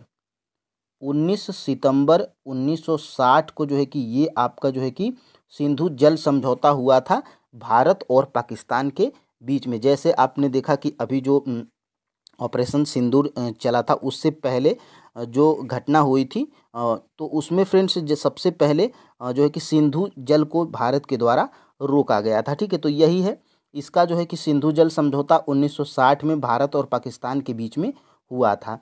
और ये फ्रेंड्स आप जो है कि देखेंगे जाड़े में तमिलनाडु के तटीय क्षेत्रों में वर्षा का कारण क्या है? तो ये प्रश्न जो है कि आपके TRE 3.0 री एग्ज़ाम PRT में ये प्रश्न पूछा गया। देखिए जाड़े में तमिलनाडु के तटीय क्षेत्रों में वर्षा का कारण क्या है? तो इसका जो है कि राइट आंसर क्या है? उत्तर पूर्वी मानसून। ऑप्शन नंबर फ्रेंड्स बी बिल्कुल राइट आंसर है। अभी मैं उस प्रश्न को भी दिखाऊंगा। देखिए यहाँ से जो है कि दिया गया है भारत में, यहाँ से देखिए भारत में शीतकालीन वर्षा के सीमित क्षेत्र हैं। लौटती मानसून तथा उत्तर पूर्वी मानसून से भारत के पूर्वी तटीय भाग तमिलनाडु तथा केरल में वर्षा होती है। तो ये आपके जो है कि बिहार SCRT में दिया गया है। ठीक है, अब देखिए फ्रेंड्स आगे हम लोग देख लेते हैं और ये प्रश्न आपका जो है कि पूछ लिया गया था बिहार शिक्षक भर्ती TRE जो 3.0 हुआ था री एग्ज़ाम, ये आपका जो है कि PRT 1 to 5 में, PRT 125 में ये प्रश्न जो है कि आपका पूछा गया था। और इसमें फाइनल आंसर की में जो है कि आपका आंसर क्या माना गया था, लौटते हुए दक्षिण पश्चिम मानसून। ठीक है, तो ये भी आपका जो है कि सही है, लौटते हुए दक्षिण पश्चिम मानसून। और फाइनल आंसर की भी अगर मैं दिखाऊं तो 98 का यहाँ पर आप लोग देख पा रहे होंगे, 98 का राइट आंसर क्या है, ऑप्शन नंबर ए दिया गया है। ठीक है, तो ये देखिए आपका जो है कि इसमें लौटते हुए दक्षिण पश्चिम मानसून है। और इसमें जो है कि देखिए क्या दिया गया है, और ध्यान से अगर आप लोग जो है कि देखने का प्रयास करेंगे तो देखिए यहाँ से ये आपका जो है कि दिया गया है, ये देखिए दक्षिण पश्चिम से चलने वाली हवा भारत में प्रवेश कर जो है कि राजस्थान, पंजाब, हरियाणा, उत्तर प्रदेश तथा बिहार में वर्षा करती है। तो पश्चिमी विक्षोभ के कारण होता है। और वर्षा पश्चिम से पूरब की ओर घटती है। और ग्रीष्मकालीन वर्षा जहाँ खरीफ फसलों को लाभ पहुँचाती है, वहीं शीतकालीन वर्षा रबी की फसलों के लिए उपयोगी है। तो ये देखिए दो तरह के प्रश्न आपने जो है कि देखा था। और यहाँ से ये जो है कि इसका राइट आंसर क्या है, उत्तर पूर्वी मानसून। लेकिन फ्रेंड्स यहाँ से जो है कि वो आपके जो है कि TRE 3.0 में आपने फाइनल आंसर की में देखा था कि 98 का राइट आंसर क्या है, ऑप्शन नंबर ए है बिल्कुल राइट आंसर। ठीक है, तो ये आपका जो है कि उत्तर पूर्वी मानसून, ठीक है, ये उत्तर पूर्वी मानसून। और इसमें जो है कि उत्तर पूर्वी मानसून नहीं दिया गया है। तो उत्तर पूर्वी अगर मानसून दिया गया है तो आप उत्तर देखिए, या तो आपको उत्तर पूर्वी मानसून दिया जाएगा या तो लौटते हुए दक्षिण पश्चिम मानसून दिया जाएगा। तो आप जो है कि देखिए इसमें उत्तर पूर्वी मानसून नहीं दिया गया है, तो लौटता हुआ दक्षिण पश्चिम मानसून को आप सही ट्रिक करेंगे। ठीक है, और जो है कि ये आपका प्रश्न था, आपने दोनों प्रश्न को देख लिया। ठीक है, अब देखिए फ्रेंड्स यहाँ से हम लोग आगे बढ़ते हैं। और ये देखिए आपका जो है कि दिया गया है बिहार SCERT के वस्तुनिष्ठ प्रश्न में, जाड़े में तमिलनाडु के तटीय भागों में वर्षा का कारण क्या है, तो उत्तर पूर्वी मानसून है। ठीक है, अब देखिए मैं जो है कि यहाँ पे टेक्स्ट बुक में भी यहाँ पे देखिए जाड़े में तमिलनाडु के तटीय भागों में वर्षा का कारण क्या है, तो देखिए दक्षिण पश्चिम मानसून इसमें ऑप्शंस में था, लेकिन इसमें लौटते हुए दक्षिण पश्चिम पश्चिम मानसून नहीं दिया गया था। तो इसमें उत्तर पूर्वी मानसून ही हमारा राइट आंसर हो जाएगा। ठीक है, तो मैंने 2-3 तरीकों से आपको संतुष्ट करने का यहाँ पे प्रयास किया। देखिए वन्य संरक्षण अधिनियम, यहाँ से फ्रेंड्स देखिएगा वन्य संरक्षण अधिनियम कब लागू किया गया, तो वन्य संरक्षण अधिनियम जो है कि लागू किया फ्रेंड्स 1972 में। ऑप्शन नंबर यहाँ से सी बिल्कुल राइट आंसर हो जाएगा। ये भी फ्रेंड्स आपके जो है कि बिहार SCERT की बुक में दिया गया है। और देखिए ब्रैकेट में करके दिया गया है। देखिए क्या आप जानते हैं कि भारत में वन्य जीव संरक्षण अधिनियम 1972 में लागू किया गया था। तो ऐसा अगर घेर के दिया गया है और क्या बोलता है कि क्या आप जानते हैं, और उसमें जो एक लाइन में दिया रहता है, जैसे ये दिया गया है वन्य जीव संरक्षण अधिनियम 1972 में लागू किया गया, तो ऐसे ही यहीं से प्रश्न जो है कि आपके एग्जाम में बनता है। ठीक है, अब देखिए फ्रेंड्स यहाँ से विश्व का सर्वोच्च शिखर माउंट एवरेस्ट को नेपाल में किस नाम से जाना जाता है, ये भी जो है कि आपका महत्वपूर्ण प्रश्न है, आपके एग्जाम में पूछा जा सकता है कि विश्व का जो सर्वोच्च शिखर माउंट एवरेस्ट है, इसको जो है कि नेपाल में किस नाम से जाना जाता है। क्या गौरी शंकर के नाम से जाना जाता है, क्या मकाऊ के नाम से जाना जाता है, कि अन्नपूर्णा के नाम से जाना जाता है, कि उपर्युक्त में से एक से अधिक, कि उपर्युक्त में से कोई नहीं। तो फ्रेंड्स देखिएगा ये जो विश्व का सर्वोच्च शिखर माउंट एवरेस्ट है, इसको फ्रेंड्स देखिए नेपाल में जो है कि सागर माथा के नाम से जाना जाता है। ठीक है, यहाँ पे सागर माथा के नाम से जाना जाता है किसको, माउंट एवरेस्ट को नेपाल में। तो सागर माथा आपका जो है कि किसी भी ऑप्शन में नहीं है। तो फ्रेंड्स आपका राइट आंसर क्या हो जाएगा, उपर्युक्त में से कोई नहीं। यहाँ पे ऑप्शन नंबर ई बिल्कुल राइट आंसर हो जाएगा। ठीक है, और यहाँ से फ्रेंड्स देखिएगा माउंट एवरेस्ट की जो है कि माउंट एवरेस्ट की ऊंचाई कितनी है, तो 8,848, कहीं कहीं पे 50 भी देता है। ठीक है, और यहाँ पे आप जो है कि देख पा रहे होंगे विश्व का, ये आपके बिहार SCERT बुक में दिया गया है, विश्व का सर्वोच्च शिखर माउंट एवरेस्ट जिसकी ऊंचाई 8,848 मीटर है, नेपाल तिब्बत सीमा पर अवस्थित है। स्थानीय लोग इस चोटी को क्या कहते हैं, सागर माथा के नाम से पुकारते हैं। तो यहाँ से प्रश्न आपके एग्जाम में बन सकता है। ठीक है, तो आप इसको जो है कि ध्यान रखिएगा। और देखिए गंडक नदी को नेपाल में किस नाम से जाना जाता है, यानी कि जो गंडक नदी है इसको जो है कि नेपाल में किस नाम से जाना जाता है। तो फ्रेंड्स गंडक नदी को नेपाल में जो है कि नारायणी नदी के नाम से जाना जाता है। ऑप्शन नंबर यहाँ से फ्रेंड्स बी बिल्कुल राइट आंसर हो जाएगा। ठीक है, गंडक नदी को नेपाल में नारायणी नदी के नाम से जाना जाता है। और यहाँ पर फ्रेंड्स दिया भी गया है, देखिए यहाँ पे जो देखिए नेपाल में पूर्व से पश्चिम 3 प्रमुख नदी तंत्र का क्रम है। वो क्रम क्या है? कोसी, गंडक और घाघरा। ठीक है, और यहाँ की सबसे लंबी नदी कौन है? कर्नाली है, जो घाघरा की सहायक नदी है और पश्चिम बंगाल में बहती हुई भारत में प्रवेश करती है। और मध्य नेपाल में गंडक, जिसे यहाँ नारायणी नदी के नाम से जाना जाता है। यहीं से आपका प्रश्न बनाया गया था। और यहाँ से देखिए पूर्वी नेपाल में कोसी नदी को क्या कहते हैं? तो सप्त कोसी के नाम से जानते हैं। तो ये भी प्रश्न आपके एग्जाम में बन सकता है। और देखिए आगे हम लोग बढ़ते हैं। देखिए भारत के साथ बांग्लादेश की स्थलीय सीमा कितनी लंबी है?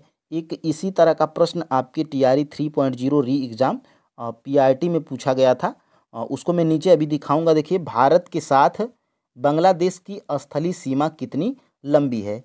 क्या 4096 किलोमीटर है, 4018 किलोमीटर, 4017 किलोमीटर, क्या उपर्युक्त में से एक से अधिक, कि उपर्युक्त में से कोई नहीं? तो देखिएगा भारत के साथ बांग्लादेश की स्थलीय सीमा फ्रेंड्स आपका जो है कि 4096 किलोमीटर है। ऑप्शन नंबर फ्रेंड्स ये बिल्कुल राइट आंसर हो जाएगा। और सबसे अधिक जो है कि भारत की सीमा बांग्लादेश के साथ में लगती है। ठीक है, और यही प्रश्न जो है कि आपके एग्ज़ाम में भी पूछा गया था। यहाँ पर आप जो है कि देख पा रहे होंगे ये प्रश्न आपको। देखिए पहले ये आपके बिहार SCRT में बांग्लादेश के बारे में यहाँ पर दिया गया है। और यहाँ पे देख सकते हैं आप लोग, इसकी सीमा पश्चिम, उत्तर और पूर्व की ओर भारत की सीमा से सटी हुई है, जिसकी लंबाई करीब कितना है? 4096 किलोमीटर है। और यहीं से मैं आपका जो है कि प्रश्न को बनाया था। यहाँ पे देखिए जनसंख्या की दृष्टिकोण से बांग्लादेश एशिया का 5वां सबसे बड़ा राष्ट्र है। ठीक है, तो ये भी आप जो है कि याद रखिएगा। और यहाँ से देखिए विश्व का सबसे बड़ा डेल्टा कौन सा है और कहाँ है? तो ये फ्रेंड्स देखिए ब्रैकेट में करके अगर दिया गया है तो विश्व का सबसे बड़ा डेल्टा कहाँ पर है? तो विश्व का सबसे बड़ा डेल्टा कौन है? तो सुंदरवन है। ठीक है, सुंदरवन का जो डेल्टा है ये फ्रेंड्स जो है कि विश्व का सबसे बड़ा डेल्टा है। और ये है कहाँ? तो ये है आपका बांग्लादेश में। ठीक है, ये है आपका बांग्लादेश में है। और ये जो है कि सुंदरवन का निर्माण किनके द्वारा होता है? तो गंगा, ब्रह्मपुत्र और मेघना नदी के कारण जो है कि मिलने के कारण होता है। ठीक है, इसमें जो है कि निर्माण, इसमें आपका जो है कि गंगा है। ठीक है, गंगा है, ब्रह्मपुत्र है, ब्रह्मपुत्र है और मेघना है। ठीक है, तो मेघना को भी आप जो है कि याद रखिएगा।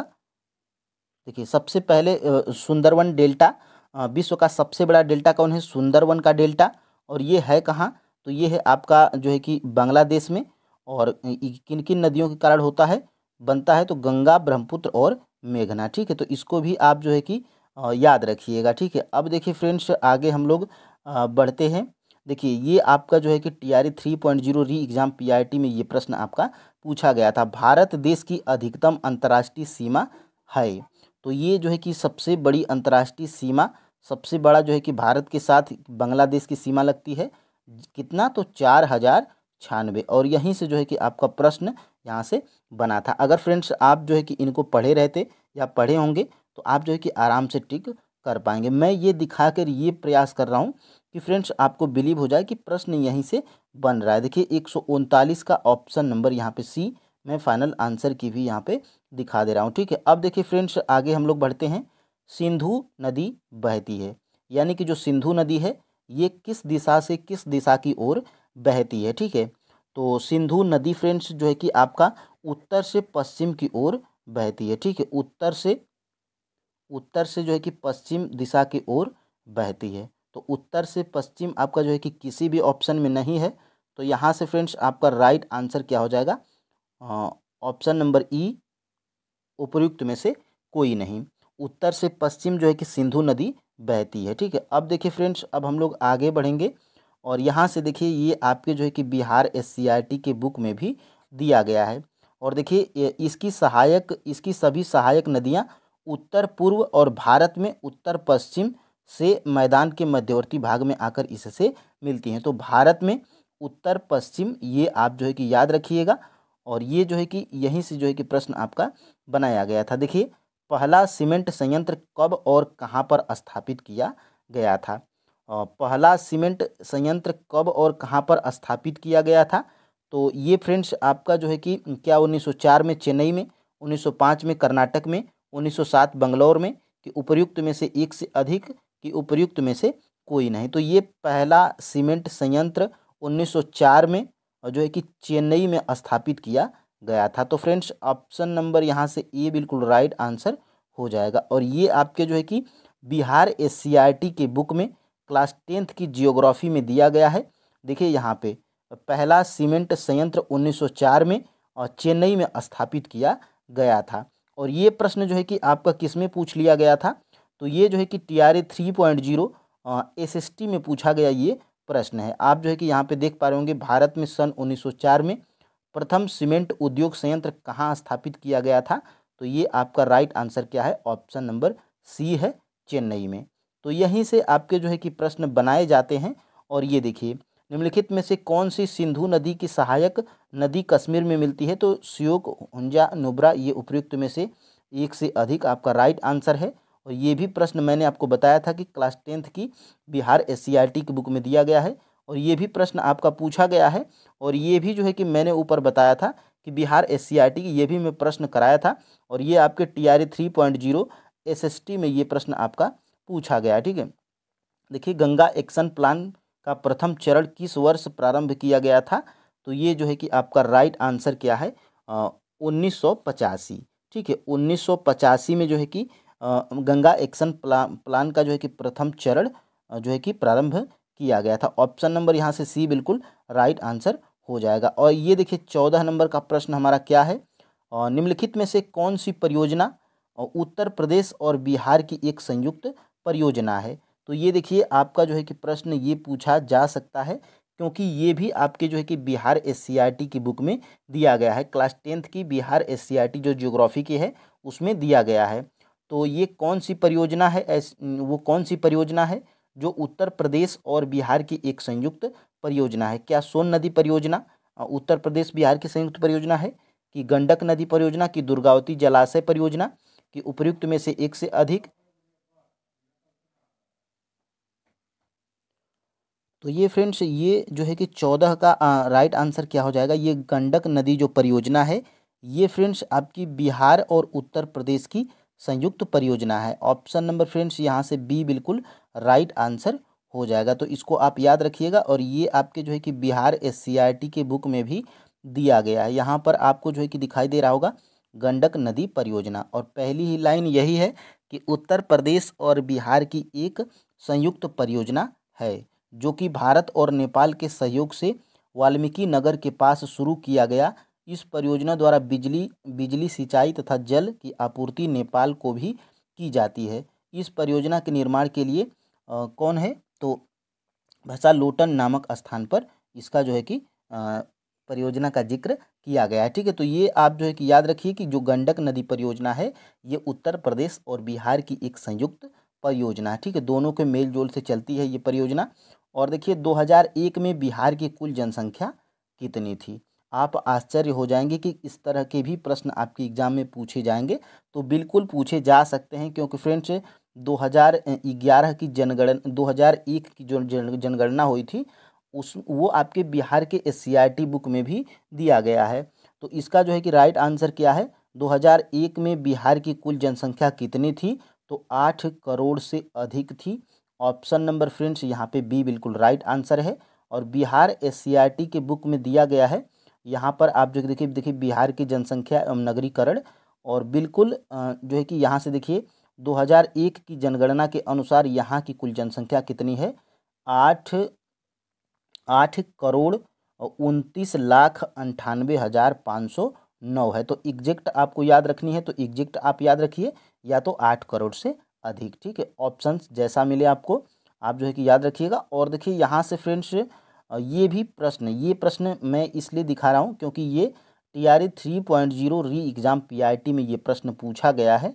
तो अगर इस तरह का प्रश्न पूछा जा रहा है तो ऊपर में जो आपको ये प्रश्न जो दिखाया था 2001 की जनगणना के अनुसार बिहार की कुल जनसंख्या, तो वो भी प्रश्न पूछा जा सकता है। देखिए ये TRE 3.0 ये आपके जो है कि 3.0 री एग्ज़ाम PRT में ये प्रश्न आपका पूछा गया था। देखिए निम्न में से कुल कितने लोग 26 जनवरी 1950 से 2024 के प्रारंभ तक बिहार के मुख्यमंत्री रहे हैं? तो इसका राइट आंसर क्या है फ्रेंड्स? 101 का केवल 23 लोग, यही आपका जो है कि राइट आंसर है। और इसका जो है कि मैं फाइनल आंसर की में भी दिखा देता हूँ। 101 का ऑप्शन नंबर यहाँ से क्या है? ए है। ठीक है, तो इस तरह के प्रश्न अगर पूछे जा रहे हैं तो जो आपके जो है कि बिहार SCRT में दिया गया है उसको आपको हल्के में नहीं लेना है। ठीक है, तो प्रश्न हमारा क्या है? तो फ्रेंड्स देखिए पहला प्रश्न हमारा क्या कह रहा है?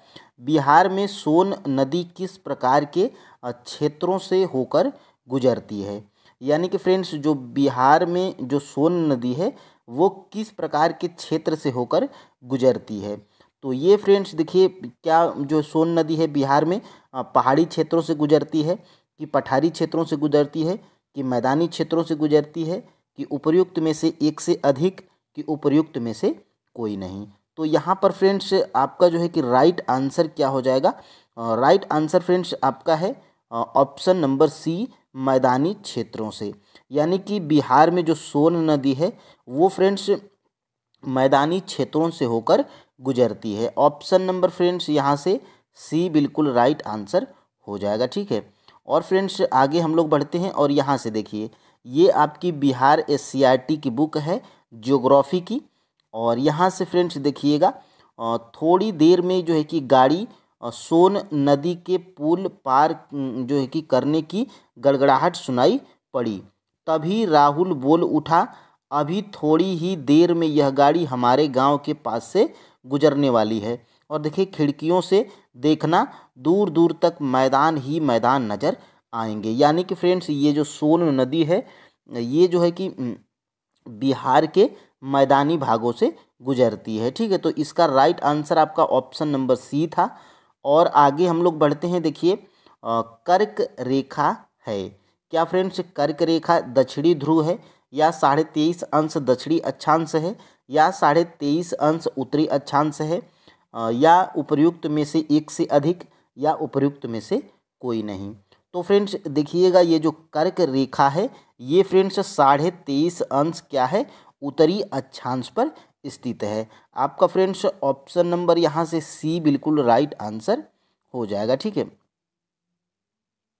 और ये प्रश्न देखिए एक और प्रश्न है इसी का विपरीत, ये दोनों में से कोई प्रश्न पूछा जा सकता है। और ये देखिए मकर रेखा है, तो मकर रेखा क्या है? दक्षिणी ध्रुव है, कि 23.5 दक्षिणी अक्षांश है, कि 23.5 उत्तरी अक्षांश है। ठीक है, तो ये फ्रेंड्स जो मकर रेखा है ये आपका जो है कि 23.5 दक्षिणी अक्षांश है। ये दोनों प्रश्न फ्रेंड्स आप जो है कि याद रखिएगा। और आगे हम लोग बढ़ते हैं। देखिए ये दोनों प्रश्न आपके बिहार SCRT बुक में जो है कि ये लाइन दी गई है। देखिए 23.5 उत्तरी अक्षांश को हम लोग क्या कहते हैं? कर्क रेखा कहते हैं। और 23.5 दक्षिणी यहाँ से 23.5 दक्षिणी अक्षांश को हम लोग क्या कहते हैं? तो मकर रेखा हम लोग कहते हैं। ये दो टॉपिक आप जो है कि याद रखिएगा। ठीक है, और फ्रेंड्स हम लोग आगे बढ़ते हैं। यहाँ से आप इसको अगर स्क्रीनशॉट अगर देखिए डेली आप जो प्रैक्टिस करते हैं 15 प्रश्नों की, जो मैं ये चीज़ें दिखाता हूँ SCRT वाला, यहाँ से अगर आप स्क्रीनशॉट ले लेते हैं और जो मैं चीज़ें हाईलाइट किया हूँ उनको आप जो है कि फटाफट 2 या 3 मिनट लगेंगे, आप जो है कि रिवाइज भी कर सकते हो। ठीक है, आगे हम लोग बढ़ते हैं। यहाँ से 4 नंबर के प्रश्न की तरफ हम लोग बढ़ते हैं। देखिए एक देशांतर से दूसरे देशांतर की दूरी तय करने में सूर्य को कितना समय लगता है? Very very friends most important प्रश्न, और ये प्रश्न आपका जो है कि BPSC में पूछा गया प्रश्न है। एक देशांतर से दूसरे देशांतर की दूरी तय करने में सूर्य को कितना समय लगता है? तो फ्रेंड्स देखिएगा सूर्य को जो है कि एक देशांतर से दूसरे देशांतर की दूरी तय करने में कितना समय लगता है? तो 4 मिनट का जो है कि समय लगता है। ये 4 मिनट का समय लगता है, आप जो है कि इसको याद रखिएगा। और ये देखिए जानबूझ के मैं ये ऑप्शंस में नहीं दिया हूँ, ताकि फ्रेंड्स आपका जो है कि ऑप्शन नंबर डी और ऑप्शन नंबर ई के महत्व को आप समझो। देखिए यहाँ पर इसका राइट आंसर क्या हो जाएगा? उपर्युक्त में से कोई नहीं। देखिए फ्रेंड्स, बिहार शिक्षक भर्ती में या बीपीएससी द्वारा ये जो 5 ऑप्शंस वाला जो प्रश्न पूछा जाता है, इसमें से फ्रेंड्स देखिए डी और ई ऐसा ऑप्शंस है जो कि जब तक आप एग्जैक्ट अगर आंसर आपको नहीं पता है तो फ्रेंड्स आपके प्रश्न ज़्यादा गलत होते हैं। और फ्रेंड्स देखिए बिहार शिक्षक भर्ती का पीआईटी हो या फ्रेंड्स 6 to 8 हो, देखिए अगर 120 में से अगर आपका जो है कि 70 या 80 जा रहा है, देखिए टीआरई 1 में लगभग कितना गया था? 67 गया था। तो 120 में 67 और 120 में 80, इतना लेवल इसका जो है कि आसान सरल रहता है।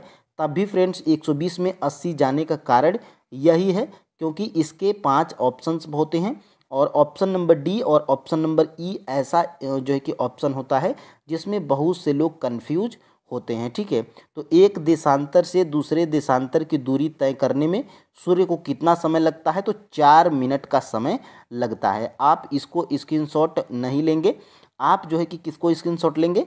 तो इसके नीचे जो मैं दिखाऊंगा, देखिए अंतर्राष्ट्रीय तिथि रेखा से पूर्व जाने पर क्या होता है, यानी कि जो अंतर्राष्ट्रीय तिथि रेखा से पूर्व जाने पर क्या होता है।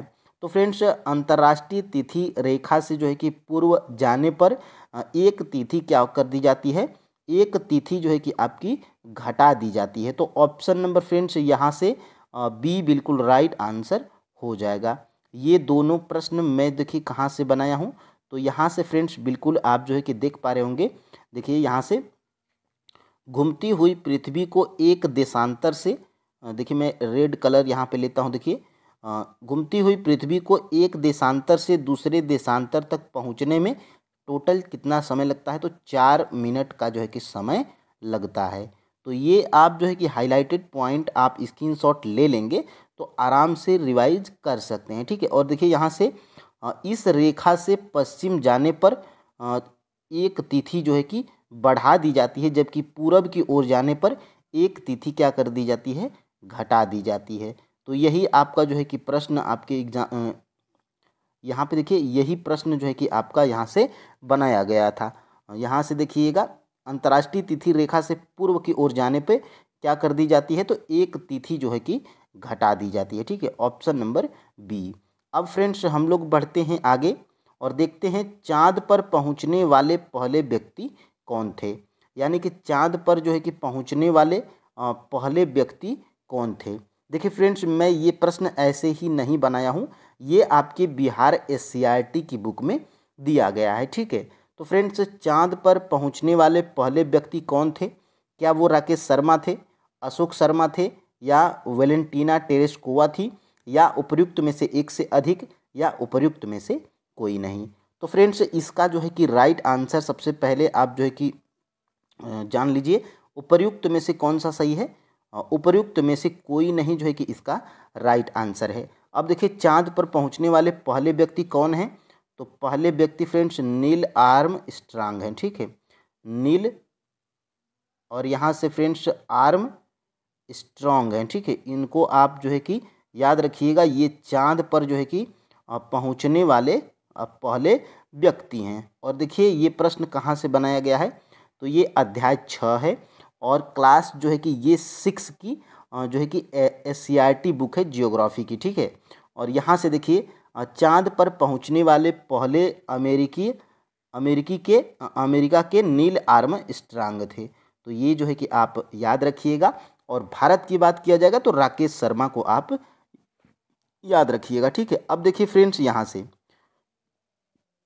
1984 में जब राकेश शर्मा जो है कि भारत के हैं, चाँद पर जो है कि पहले चाँद पर जाने वाले ये भारतीय हैं। ठीक है, 1984 में जब राकेश शर्मा अंतरिक्ष की यात्रा पर थे तब उस समय भारत के तत्कालीन प्रधानमंत्री कौन थे। देखिए ये प्रश्न जो है कि इम्पोर्टेंट है और ये प्रश्न जो है कि पूछा जा सकता है, क्योंकि आपके जो है कि SCERT बुक में दिया गया है बिहार की। तो फ्रेंड्स, क्या जवाहरलाल नेहरू थे, क्या गुलजारी लाल नंदा थे, कि इंदिरा गांधी थी, कि उपर्युक्त में से एक से अधिक, कि उपर्युक्त में से कोई नहीं। तो फ्रेंड्स देखिएगा, 1984 में जब राकेश शर्मा अंतरिक्ष की यात्रा पर थे, तब उस समय भारत के तत्कालीन प्रधानमंत्री श्रीमती इंदिरा गांधी थी। इनको जो है कि आप याद रखिएगा। और यहीं से फ्रेंड्स ऑप्शन नंबर सी बिल्कुल राइट आंसर हो जाएगा। और ये इंदिरा गांधी जो है कि राकेश शर्मा से बात भी की थी। देखिए यहाँ से वर्ष 1984 में जब राकेश शर्मा अंतरिक्ष की यात्रा पर थे, उस समय भारत की तत्कालीन प्रधानमंत्री इंदिरा गांधी थी, ठीक है। इंदिरा गांधी ने उनसे फ़ोन पर पूछा था कि आपको अंतरिक्ष से पृथ्वी कैसी दिखाई दे रही है। तब राकेश शर्मा कहा कि नीली।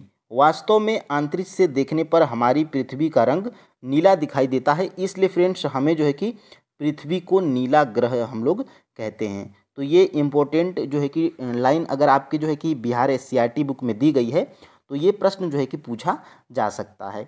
अब फ्रेंड्स हम लोग देखिए, पृथ्वी के वायुमंडल की सबसे निचली परत कौन सी है। इससे प्रश्न जो है कि पूछा गया था TRE 1 में। अभी मैं उसको दिखाऊंगा। देखिए ये 8 नंबर का प्रश्न हमारा क्या है, पृथ्वी के वायुमंडल की सबसे निचली परत कौन सी है। तो फ्रेंड्स, क्या ओजोन मंडल है, क्या समताप मंडल है, कि क्षोभ मंडल है, कि उपर्युक्त में से एक से अधिक, कि उपर्युक्त में से कोई नहीं। तो फ्रेंड्स ये देखिए, पृथ्वी के वायुमंडल की सबसे निचली परत कौन सी है, तो क्षोभ मंडल है, ठीक है। क्षोभ मंडल को आप जो है कि याद रखिएगा। ये जो है कि पृथ्वी के वायुमंडल की सबसे निचली परत है। ऑप्शन नंबर फ्रेंड्स यहाँ से सी बिल्कुल जो है कि राइट आंसर हो जाएगा। और ये प्रश्न देखिए कहाँ से बनाया गया है, तो ये देखिए बिहार SCERT में जो है कि ये सबसे पहले इनका जो है कि पृथ्वी से ऊपर इनके नाम, ये क्रम है।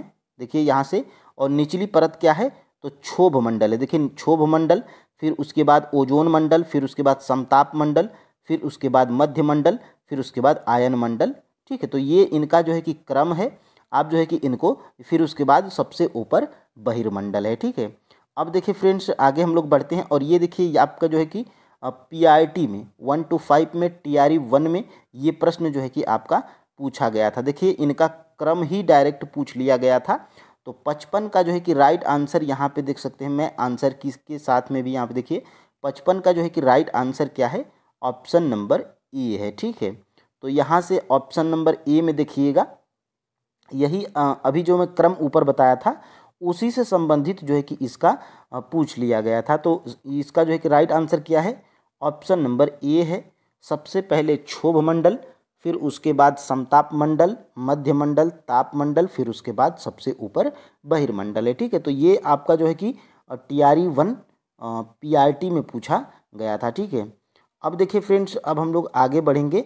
और ये आपने जो है कि देख लिया, ठीक है। देखिए जल डमरू मध्य जोड़ता है, यानी कि जो जल डमरू मध्य होता है, ये जो फ्रेंड्स जल डमरू मध्य होता है, ये जोड़ता है, यानी कि ये किनको जोड़ता है, क्या दो बड़े भूस्थलों को जोड़ता है, क्या जो है कि दो बड़े जलभागों को जोड़ता है, दो बड़े झीलों को जोड़ता है, या उपर्युक्त में से एक से अधिक, या उपर्युक्त में से कोई नहीं।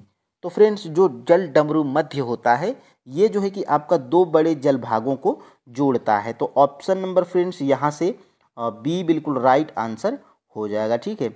आप फ्रेंड्स हमें ज़रूर बताएंगे कि आपके टोटल 15 में से कितने सही हो रहे हैं, ठीक है। और आप जो है कि सबसे पहले मान लीजिए कि ये 9 नंबर का प्रश्न आपको पता है पहले से ही, तो सबसे पहले आप कमेंट करके लिखिएगा क्वेश्चन नंबर 9, और 9 का राइट आंसर क्या है, बी लिख दीजिएगा, ठीक है। अब देखिए फ्रेंड्स, अब हम लोग आगे बढ़ते हैं। यहाँ से ये प्रश्न जो है कि आपका बनाया गया था। देखिए जल संधि, देखिए यहाँ से पानी का संकरा भाग है जो दो बड़ी जल राशि जैसे समुद्रों तथा महासागरों को एक दूसरे से जोड़ता है, और इसे जो है कि जल डमरू मध्य भी कहते हैं। तो यहीं से जो है कि ये प्रश्न आपका बनाया गया था, ठीक है। अब देखिए आगे हम लोग बढ़ेंगे। गया में अवस्थित विष्णु पद मंदिर किसने बनवाया था। अगर फ्रेंड्स बिहार की एससीईआरटी बुक में ये आपका अगर दिया गया है तो ये प्रश्न पूछा जा सकता है, इसमें कोई दो राय नहीं है। क्योंकि फ्रेंड्स बिहार जो शिक्षक भर्ती है इसमें फ्रेंड्स आपकी एनसीईआरटी और एससीईआरटी से ही प्रश्न आ रहे हैं, ठीक है। तो देखिएगा ये गया में जो अवस्थित विष्णुपद मंदिर है ये जो है कि किसने बनवाया था, तो रानी अहिल्याबाई के द्वारा ये जो है कि विष्णुपद मंदिर जो कि गया में है ये रानी अहिल्याबाई के द्वारा बनाया गया था। तो ऑप्शन नंबर फ्रेंड्स यहाँ से ए बिल्कुल राइट आंसर हो जाएगा, ठीक है। तो ये आप जो है कि याद रखिएगा।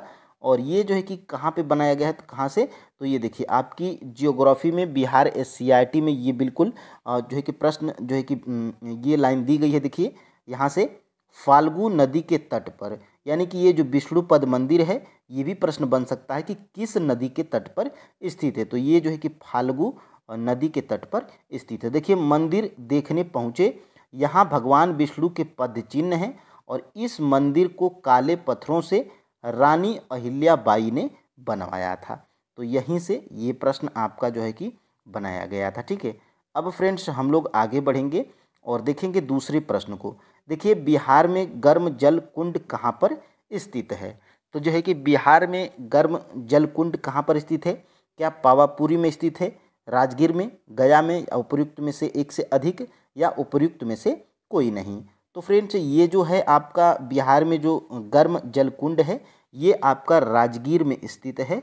ऑप्शन नंबर फ्रेंड्स यहाँ से बी बिल्कुल राइट आंसर हो जाएगा, ठीक है। अब देखिए यहाँ से ये प्रश्न बनाया कहाँ से गया है, तो थोड़ा सा अगर आप जाएंगे नीचे तो देखिए ये जो है कि विष्णुपद मंदिर अहिल्याबाई ने बनवाया था और उसी के नीचे से ये प्रश्न जो है कि आपका बना दिया गया था। देखिए राजगीर के गर्म जलकुंड में हाथ पांव धोने से बच्चों की थकान मिट गई थी।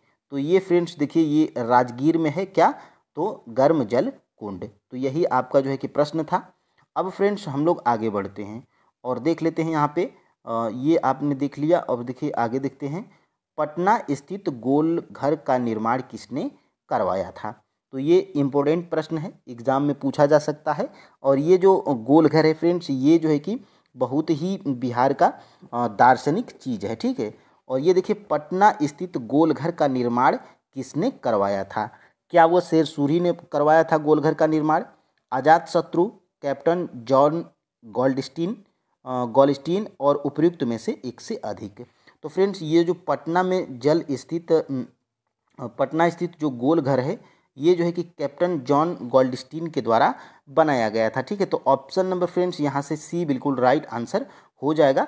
और ये आपको जो है कि बिहार एससीईआरटी में देखिए दिया गया है, गोल घर का यहाँ पे चित्र भी दर्शाया गया है। देखिए यहाँ से नीचे, और देखिए उसी जो है कि चित्र के नीचे से देखिए क्या दिया गया है, देखिए मैं यहाँ पे घेर कर रखा हूँ। देखिए गोल घर की गोल दीवारों पर एक सूचना पट्टी लगी है जिसमें गोल घर के संबंध में कई जानकारियां दी गई हैं। उसमें लिखा है कि इसका निर्माण कैप्टन जॉन गोल्डस्टीन ने 1786 में अनाज के सुरक्षित भंडारण के उद्देश्य से करवाया था। तो ये जो है कि आप याद रखिएगा। और ये इसकी जो है कि दीवारें 12 फीट मोटी और 96 फीट ऊंची हैं। ये भी प्रश्न जो है कि बन सकता है, ठीक है। तो स्क्रीनशॉट ले लीजिए। और फ्रेंड्स आगे हम लोग बढ़ते हैं। देखिए रेडियो तरंगे किस परत से परावर्तित होकर पृथ्वी पर वापस लौटती हैं, यानी कि ये जो रेडियो तरंगे होती हैं ये किस परत से परावर्तित होकर पृथ्वी पर वापस लौटती हैं। तो 13 का जो है कि राइट आंसर क्या क्षोभ मंडल होगा, आयन मंडल होगा, कि समताप मंडल होगा, कि उपर्युक्त में से एक से अधिक, कि उपर्युक्त में से कोई नहीं। तो फ्रेंड्स ये जो रेडियो तरंगे हैं ये जो है कि आपका आयन मंडल से परावर्तित होकर पृथ्वी पर लौटती हैं। तो आपका ऑप्शन नंबर क्या राइट आंसर हो जाएगा, ऑप्शन नंबर बी आपका जो है कि राइट आंसर हो जाएगा, ठीक है। अब देखिए आगे हम लोग बढ़ते हैं और यहाँ से देख लेते हैं। देखिए मध्य मंडल, ठीक है, मध्य मंडल, और यह मंडल अंतरिक्ष से आने वाले, यहाँ से उल्का पिंड, देखिए यहाँ से देखिए पृथ्वी, ये देखिए आयन मंडल और इसको वाह्य मंडल भी हम लोग कहते हैं, ठीक है। देखिए पृथ्वी से प्रसारित रेडियो तरंगे इसी परत से परावर्तित होकर पृथ्वी पर आती हैं। तो ये बस आपका यहीं से प्रश्न आपका बनाया गया था। और आगे हम लोग बढ़ते हैं देख लेते हैं और प्रश्न, कौन सा मंडल अंतरिक्ष से आने वाले उल्का पिंडों से हमारी रक्षा करता है। अभी जो मैं प्रश्न ऊपर पढ़ रहा था ये जो है कि वहीं से बनाया गया। देखिए, कौन सा मंडल अंतरिक्ष से आने वाले उल्का पिंडों से हमारी रक्षा करता है। तो ये फ्रेंड्स आपका जो है कि मध्य मंडल है। ये मध्य मंडल जो है कि जो अंतरिक्ष से जो उल्का पिंड आते हैं उनसे हमारी रक्षा करता है। तो ऑप्शन नंबर फ्रेंड्स यहाँ से सी हमारा बिल्कुल राइट आंसर हो जाएगा। और ये प्रश्न जो है कि आपका यहीं से बनाया गया है। देखिए, एक तो आपका ये था कि ये आयन मंडल जो है कि पृथ्वी से प्रसारित रेडियो तरंगे इसी परत से परावर्तित होकर पृथ्वी पर आती हैं। और यहाँ से देखिए, यह मंडल अंतरिक्ष से आने वाले उल्का पिंडों से हमारी रक्षा करता है। तो ये जो है कि मंडल कौन मंडल है, तो ये मध्य मंडल है।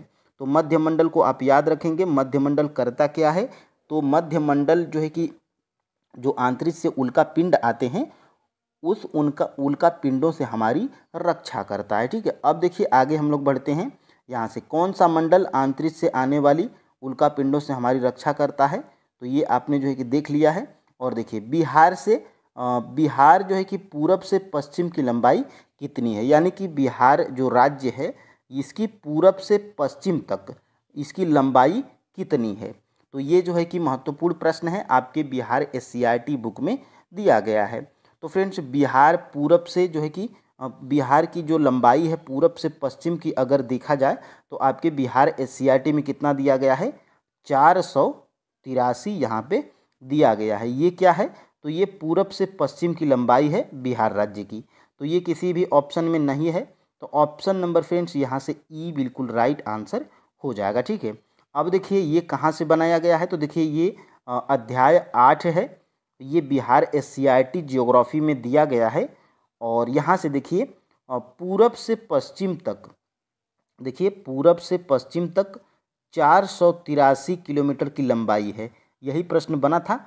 और शायद अगला जो है कि अगला या आगे आगे आपकी जो है कि ये प्रश्न आ जाए कि बिहार राज्य की उत्तर से दक्षिण तक चौड़ाई कितनी है। तो उत्तर से दक्षिण तक कितनी है, 345 किलोमीटर चौड़ा है हमारा बिहार। ठीक है, तो ये है आपके जो है कि प्रश्न 15। आपके टोटल कितने सही हुए। और आगे ये भी प्रश्न बन सकता है। देखिए, बिहार के उत्तर में कौन सा, देखिए बिहार के उत्तर में क्या है, तो नेपाल है, नेपाल देश है। और बिहार के पूरब में क्या है, तो पूरब में पश्चिम बंगाल है। और बिहार के दक्षिण में क्या है, झारखंड राज्य है। और बिहार के पश्चिम में क्या है, उत्तर प्रदेश राज्य है।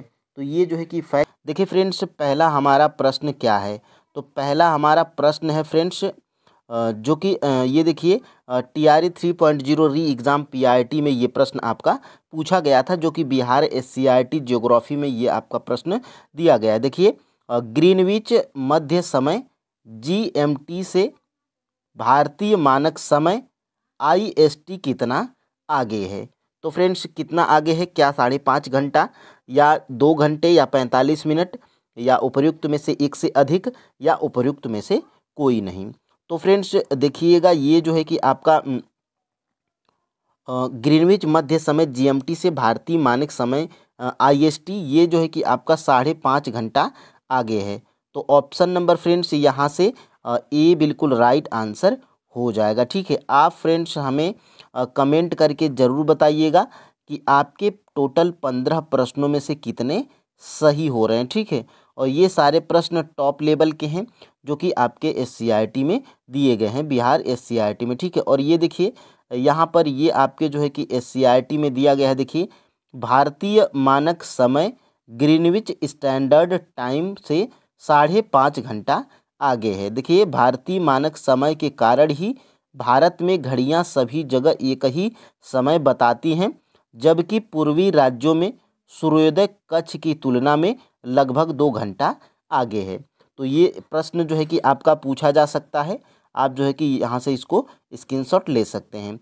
अब फ्रेंड्स देखिए, ये प्रश्न है जो कि आपका TRE 3.0 री एग्ज़ाम PRT में ये प्रश्न पूछा गया है। तो ये फ्रेंड्स आप जो है कि प्रूफ के साथ में भी देख सकते हैं कि ये सारे प्रश्न आपके NCERT और SCRT से ही पूछे गए हैं। देखिए, ये जो है कि 43 नंबर का प्रश्न आपके TRE 3.0 री एग्ज़ाम PRT में ये प्रश्न पूछा गया था, ग्रीनविच मध्य समय भारतीय मानक समय IST कितना आगे है, तो 5.5 घंटा आगे है। तो ऑप्शन नंबर इसमें जो है कि ए बिल्कुल राइट आंसर हो जाएगा। ठीक है, अब फ्रेंड्स हम लोग आगे बढ़ते हैं। देखिए 2 नंबर के प्रश्न की तरफ हम लोग बढ़ते हैं और देखिए कौन सी रेखा भारत को बीचों बीच से निकलती है, यानी कि वो कौन सी रेखा है जो भारत के बिल्कुल बीचों बीच से निकलती है, या वो कौन सी रेखा है जो भारत को जो है कि 2 बराबर भागों में बांटती है।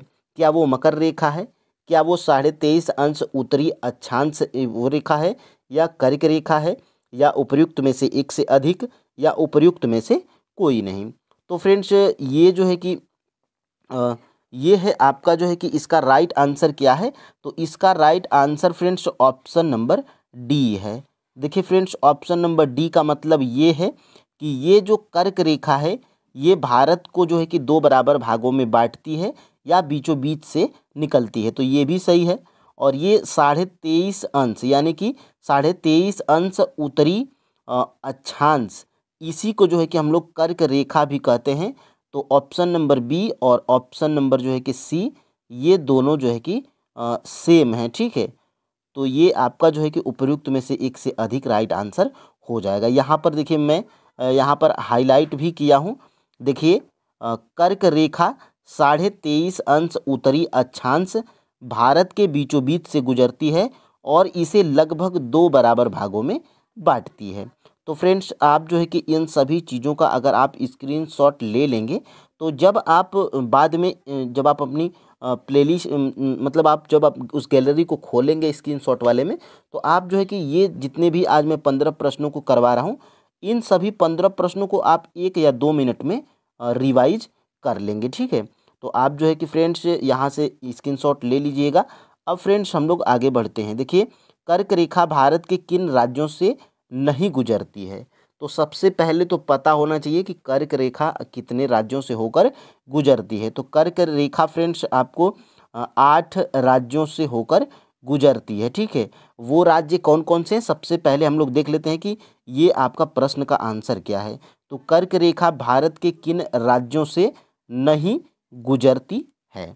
ठीक है, तो ऑप्शन नंबर फ्रेंड्स इसका जो है कि राइट आंसर क्या है, उपर्युक्त में से एक से अधिक, इसका जो है कि राइट आंसर है। अब देखिए कैसे राइट आंसर है, तो ये देखिए फ्रेंड्स ये आपका जो है कि प्रश्न है और यहाँ से देखिए कर्क रेखा भारत के कुल 8 राज्यों से होकर गुजरती है, जिसमें गुजरात है, राजस्थान है, मध्य प्रदेश है, छत्तीसगढ़, झारखंड, पश्चिम बंगाल, त्रिपुरा और मिजोरम है। ठीक है, तो यहाँ से फ्रेंड्स ये जो है कि आपका आंसर यहाँ से निकल कर आ जाएगा। ठीक है, तो यहाँ से देखिएगा ये इसमें प्रश्न में क्या पूछा गया था कि कर्क रेखा भारत के किन राज्यों से होकर नहीं गुजरती है, तो बिहार और केरल से नहीं गुजरती है। इसमें 2 ऑप्शन सही हैं, तो इसीलिए फ्रेंड्स आपका जो है कि एक से अधिक जो है कि राइट आंसर हो जाता है। और झारखंड से गुजरती है, तो इससे जो है कि कोई मतलब नहीं, क्योंकि इसमें नहीं पूछा गया है। ठीक है, देखिए फ्रेंड्स मैं 5 ऑप्शंस के साथ में जैसे BPSC चालाकी से प्रश्न को बनाता है, मैं भी बिल्कुल उसी तरह से प्रश्न को बनाता हूं, ताकि फ्रेंड्स अभी आप जो प्रैक्टिस कर लें तो आपको कैसे सही होते हैं, कैसे गलत होते हैं, कैसे प्रश्न पूछे जाते हैं, इसका अंदाज़ा आपको लग जाए। ठीक है, अब देखिए फ्रेंड्स अब हम लोग आगे बढ़ते हैं 4 नंबर के प्रश्न की तरफ। देखिए सार्क का पूर्ण नाम क्या है। अब फ्रेंड्स आप कहेंगे कि यहाँ पर सर फुल फॉर्म क्यों लाए हैं प्रैक्टिस में, तो ये भी आपका जो है कि बिहार SCRT की बुक में दिया गया है। क्लास भी बता दें तो क्लास 9th में दिया गया है। ठीक है, और देखिए सार्क का पूर्ण नाम क्या है, तो सार्क का फ्रेंड्स पूर्ण नाम है south Asian association for regional cooperation. ये जो है कि सार्क का पूर्ण नाम है। ऑप्शन नंबर फ्रेंड्स यहाँ से ए बिल्कुल राइट आंसर हो जाएगा। और ये देखिए आपके जो है कि बिहार SCRT के बुक में दिया गया है। सबसे पहले एक और प्रश्न देख लेते हैं, फिर उसके बाद दोनों प्रश्नों को हम लोग देख लेंगे। ठीक है, देखिए निम्नलिखित में से कौन सा देश सार्क का सदस्य नहीं है। देखिए फ्रेंड्स प्रश्न में नहीं है, इसको आपको ध्यान देना है, और एक से अधिक और उपयुक्त में से कोई नहीं, इन सभी तीनों ऑप्शंस को आपको याद रखना होता है। ठीक है, क्योंकि प्रश्न यहीं पे घुमाता है। आसान से प्रश्न को अगर घुमा देगा तो अगर आप जल्दीबाजी करेंगे तो प्रश्न आपके गलत हो जाते हैं। तो इसमें से फ्रेंड्स निम्नलिखित में से कौन सा देश सार्क का सदस्य नहीं है? तो फ्रेंड्स देखिएगा, सार्क का सदस्य जो है कि चीन देश नहीं है, ठीक है, नहीं है। ये जो है कि सार्क देश चीन जो है कि सार्क का सदस्य नहीं है, ठीक है। ऑप्शन नंबर सी यहाँ पर राइट आंसर है। और यहाँ पर देख सकते हैं सबसे पहले जो है कि ये आपका सार्क का फुल फॉर्म दिया गया है, south Asian association for regional cooperation. ये फुल फॉर्म आप याद रखिएगा, प्रश्न यहाँ से भी बन जाता है। और देखिए सार्क के निम्नलिखित सदस्य हैं, तो इसमें भारत है, पाकिस्तान है, बांग्लादेश है, श्रीलंका है, नेपाल है, भूटान है, मालदीव है और अफगानिस्तान। ये सभी सार्क के सदस्य हैं। तो यहीं से जो है कि आपका प्रश्न जो है कि यहाँ पर बनाया गया था। और यहाँ पे इसमें से जो है कि नेपाल और बांग्लादेश सार्क के सदस्य हैं, सदस्य यहाँ पे हैं, और ये जो है कि नहीं है, ठीक है। तो ये भी आप जो है कि इसको याद रखिएगा। अब फ्रेंड्स हम लोग आगे बढ़ते हैं। देखिए यहाँ से नेपाल में कोसी तटबंध के टूट जाने से कब उत्तरी बिहार में भयंकर बाढ़ आई थी? देखिए फ्रेंड्स, चक्रवात हो जो है कि तूफान हो, बाढ़ हो, जहाँ पर भी ये भयंकर जो है कि आया गया है, तो उस तिथि को और उस राज्य को आपको याद रखना पड़ता है। और इसका जिक्र जो है कि आपके जैसे बुर्ज में जो आया था चक्रवाती तूफान, तो उसके बारे में भी आपके एनसीईआरटी में दिया गया है, जो 2001 में आया था। तो ये फ्रेंड्स आपका जो है कि देखिए नेपाल में कोसी तटबंध के टूट जाने से कब उत्तरी बिहार में भयंकर बाढ़ आई थी, जहां पर फ्रेंड्स अपार जनधन की क्षति हुई थी। तो ऑप्शन नंबर फ्रेंड्स यहाँ से इसका जो है कि राइट आंसर क्या है? 18 अगस्त 2008 को नेपाल में कोसी तटबंध के टूट जाने से उत्तरी बिहार में भयंकर बाढ़ आई थी। तो ऑप्शन नंबर फ्रेंड्स यहाँ से बी बिल्कुल राइट आंसर है। और इस तिथि को आपको याद इसलिए रखना है क्योंकि ये आपके एससीईआरटी बिहार के एससीईआरटी बुक में दिया गया है। देखिए यहाँ से 7वां प्रश्न हमारा क्या है? क्षेत्रफल की दृष्टि से ब्राज़ील, याद रखिएगा फ्रेंड्स, क्षेत्रफल की दृष्टि से ब्राज़ील का विश्व के देशों में कौन सा स्थान है? क्या पहला स्थान है, तीसरा स्थान है, कि 5वां स्थान है, कि उपर्युक्त में से कोई नहीं, या उपर्युक्त में से एक से अधिक? तो फ्रेंड्स बात करेंगे कि क्षेत्रफल की दृष्टि से, तो क्षेत्रफल की दृष्टि से ब्राज़ील का फ्रेंड्स यहाँ पर 5वां स्थान है, ठीक है, 5वां स्थान है। ऑप्शन नंबर यहाँ से कौन सा सही हो रहा है? तो ऑप्शन नंबर फ्रेंड्स यहाँ से जो है कि सी बिल्कुल राइट आंसर हो रहा है, ठीक है। और ये देखिए दोनों प्रश्न आपके जो है कि बिहार एससीईआरटी के बुक में दिया गया है। यहाँ पर सबसे पहले हम लोग इस प्रश्न को देख लेते हैं। ये वाला प्रश्न मैंने नहीं दिखाया था। 18 अगस्त नेपाल में कोसी तटबंध के टूट जाने से कब उत्तरी बिहार में भयंकर बाढ़ आई थी? तो 18 अगस्त 2008 को। और ये जो है कि तिथि आपको इसलिए याद रखनी है क्योंकि देखिए यहाँ पर आपके एससीईआरटी बुक में दिया गया है। देखिए कोसी नदी जिसे बिहार का शोक कहा जाता है, इसका जो है कि उद्गम नेपाल में है, ठीक है। दोनों देशों में कोसी नदी पर एक संयुक्त परियोजना विकसित हुई है, जिसके कारण पारस्परिक सहयोग एवं मैत्री भावना को बल मिला है। और देखिए नेपाल में कोसी तटबंध के टूट जाने से 18 अगस्त 2008 को उत्तरी बिहार में भयंकर बाढ़ आई थी। तो ये फ्रेंड्स आपको तिथि याद रखनी है क्योंकि आपके बिहार एससीईआरटी में बुक में दिया गया है, तो ये प्रश्न आपका पूछा जा सकता है, ठीक है। और ये आपको याद रखना है। और यहाँ से क्षेत्रफल की दृष्टि से ब्राज़ील का स्थान जो है कि 5वां है, option number C right answer है। और एक और प्रश्न यहाँ पे देख लेते हैं, भारत का क्षेत्रफल संसार के क्षेत्रफल का कितना प्रतिशत है? तो फ्रेंड्स देखिएगा ये जो है कि भारत का क्षेत्रफल जो है कि संसार के क्षेत्रफल का कितना प्रतिशत है? तो ये फ्रेंड्स जो भारत का क्षेत्रफल है, ये कुल जो है कि संसार के क्षेत्रफल का कितना प्रतिशत है? तो 2 जो है कि 2.4% है, ठीक है। तो ये आपको याद रखना है, 2.4% किसी भी ऑप्शन में नहीं है। तो यहाँ पर उपर्युक्त में से कोई नहीं जो है कि आपका राइट आंसर हो जाएगा, ठीक है। तो याद रखिएगा। और देखिए ये दोनों प्रश्न जो है कि यहाँ से बनाया गया है। तो सबसे पहले भारत का क्षेत्रफल कितना है? तो 36.8 लाख वर्ग किलोमीटर है, जो विश्व के कुल भौगोलिक क्षेत्रफल का कितना है। तो देखिए एग्जैक्ट डाटा यहाँ पर दिया गया है 2.4%। ठीक है, तो ये 2.4% आप याद रखिएगा। और देखिए क्षेत्रफल की दृष्टि से जो है कि ब्राज़ील का स्थान यहाँ पे 5वां है, तो ये भी याद रखिएगा। भारत का 7वां है, ये भी याद रखिएगा। और रूस का पहला है, ये भी याद रखिएगा। चीन का तीसरा है, ये भी आप याद रखिएगा। ठीक है, और देखिए फ्रेंड्स स्थल स्थल भारत की जो स्थल सीमा रेखा की कुल लंबाई कितनी है, तो 15,200 किलोमीटर है। ये भी डाटा आपका पूछा जाता है। ठीक है, अब देखिए फ्रेंड्स आगे हम लोग बढ़ते हैं।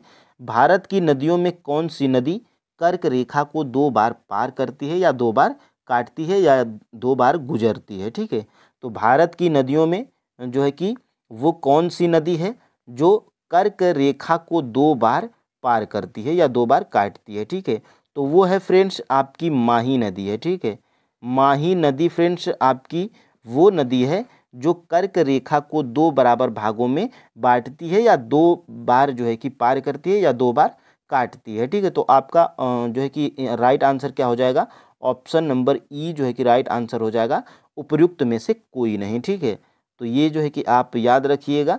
और फ्रेंड्स हम लोग आगे बढ़ते हैं देखिए 10 नंबर के प्रश्न की तरफ। और देखिए ये जो है कि आपके जो है कि दिया गया, देखिए माही नदी कर्क रेखा को 2 बार पार करती है। तो एग्जैक्ट जो है कि आपके जो है कि बुक में भी दिया गया है, तो ये आप जो है कि याद रखिएगा। ठीक है, अब देखिए फ्रेंड्स आगे हम लोग बढ़ते हैं। भारत में अरुणाचल प्रदेश और कच्छ, ये जो है कि देखिए भारत में अरुणाचल प्रदेश और ये कच्छ कहाँ पर है, तो गुजरात के कच्छ की बात हो रही है। ठीक है, कच्छ के बीच स्थानीय समय में कितना अंतर है। तो देखिए ग्रीनविच समय भारतीय मानक समय रेखा 5.5 घंटा ये आगे है, वो आपको याद रखना ही है। लेकिन फ्रेंड्स ये भी महत्वपूर्ण है, भारत में अरुणाचल प्रदेश और कच्छ के बीच स्थानीय समय में कितने का अंतर है। तो ये जो है कि अंतर फ्रेंड्स 2 घंटे का है। ठीक है, ऑप्शन नंबर यहाँ से जो है कि बी बिल्कुल राइट आंसर हो जाएगा। ठीक है, ये आप आंकड़ा याद रखिएगा क्योंकि आपके जो है कि बुक में भी दिया गया है। देखिए भारत की मानक देशांतर समय रेखा का मान कितना है, यानी कि जो भारत की मानक देशांतर समय रेखा है वो कितना है। क्या 22.5 अंश 30 मिनट है, 81 अंश 30 मिनट है, कि 37 अंश 30 मिनट है, या उपयुक्त में से एक से अधिक, या उपयुक्त में से कोई नहीं। तो फ्रेंड्स 11 का राइट आंसर क्या है, ऑप्शन नंबर फ्रेंड्स यहाँ से ए बिल्कुल राइट आंसर है। भारत की मानक देशांतर समय रेखा का मान 82 अंश 30 मिनट है, एग्जैक्ट आप याद रखिएगा। और ये दोनों प्रश्न देखिए कहाँ से बनाए गए हैं फ्रेंड्स, यहाँ से देखिए भारत में अरुणाचल प्रदेश और कच्छ के बीच स्थानीय मान में कितने का अंतर है। भारत में अरुणाचल प्रदेश और कच्छ के बीच स्थानीय मान में देखिए 2 घंटे का अंतर है। एक यहाँ से प्रश्न बनाया गया है, और ये देखिए एक यहाँ से प्रश्न जो है कि बनाया गया है। देखिए भारत की मानक देशांतर रेखा 82.5 अंश 30 मिनट मतलब 82 अंश 30 मिनट पूर्वी देशांतर है जो इलाहाबाद के नैनी से होकर गुजरती है, तो ये भी आपको याद रखना है। और देखिए 1 अंश देशांतर पार करने में पृथ्वी को 4 मिनट का समय लगता है, जो मैं कल वाली प्रैक्टिस सेट में बताया था। ठीक है, अब देखिए फ्रेंड्स अब हम लोग आगे बढ़ेंगे, और यहाँ से देखिए भारत और पाकिस्तान के बीच कौन सी रेखा है, यानी कि भारत और पाकिस्तान के बीच जो बंटवारा हुआ है, तो उस रेखा का नाम क्या है जो 2 बराबर भागों में 2 भागों में बांट देती है। ठीक है, यानी कि आपको याद रखना है कि भारत और पाकिस्तान के बीच कौन सी रेखा है। ठीक है, तो भारत और पाकिस्तान के बीच कौन सी रेखा है, कमेंट करके बताइए। रेड क्लिफ रेखा, मैकमोहन रेखा, या इंदिरा पॉइंट, या उपयुक्त में से एक से अधिक, या उपयुक्त में से कोई नहीं। तो फ्रेंड्स भारत और पाकिस्तान के बीच की रेखा की बात करेंगे तो ये है फ्रेंड्स आपकी रेड क्लिफ रेखा। ऑप्शन नंबर फ्रेंड्स यहाँ से ये बिल्कुल राइट आंसर हो जाएगा। ठीक है, और यहाँ से देखिए एक और प्रश्न है, दोनों को एक ही साथ दिखा दूंगा क्योंकि दोनों एक ही पेज पे है। भारत और चीन के बीच रेखा को क्या कहते हैं, यानी कि जो भारत और चीन के बीच की जो रेखा है उसको हम लोग किस नाम से जानते हैं या क्या कहते हैं। ठीक है, तो 13 का जो है कि राइट आंसर क्या है, ऑप्शन नंबर बी मैकमोहन रेखा। ये भारत और जो है कि पाकिस्तान की है, और ये जो है कि किसकी है, तो भारत और चीन की है। तो इसका जो है कि भारत और चीन की बात करेंगे तो ऑप्शन नंबर यहाँ से फ्रेंड्स बी बिल्कुल राइट आंसर हो जाएगा। ठीक है, देखिए आप इसको स्क्रीनशॉट लीजिए। देखिए ये आप स्क्रीनशॉट ले लेंगे तो यहाँ पर जो हाईलाइट वाला चीज़ है, बाकी कुछ नहीं पढ़ना है आपको, जो हाईलाइट वाली चीज़ है देखिए, भारत एवं चीन की सीमा रेखा हिमालय की श्रेणी से होकर गुजरती है। इस सीमा रेखा का नाम क्या है? मैकमोहन रेखा है। ठीक है, तो ये मैकमोहन रेखा है किसकी? भारत और चीन की। और थोड़ा सा अगर नीचे आप इसको भी अगर स्क्रीनशॉट ले लेंगे तो यहाँ से आप जो है कि हाईलाइटेड पॉइंट को यहाँ से नोट डाउन करके या रिवीजन कर लेंगे। भारत और पाकिस्तान के बीच की स्थित सीमा रेखा को रेड क्लिफ लाइन या रेड क्लिफ रेखा हम लोग कहते हैं। ठीक है, तो यहाँ से ये प्रश्न आपका बना था। ठीक है, अब देखिए फ्रेंड्स, भारत का दक्षिणतम बिंदु जो इंदिरा, सबसे पहले तो आपको ये याद रखना है कि जो भारत का दक्षिणतम बिंदु क्या है। तो भारत का दक्षिणतम बिंदु फ्रेंड्स इंदिरा पॉइंट है। तो यही पूछा जा रहा है प्रश्न में कि भारत का जो दक्षिणतम बिंदु है इंदिरा पॉइंट, वो कहाँ पर स्थित है?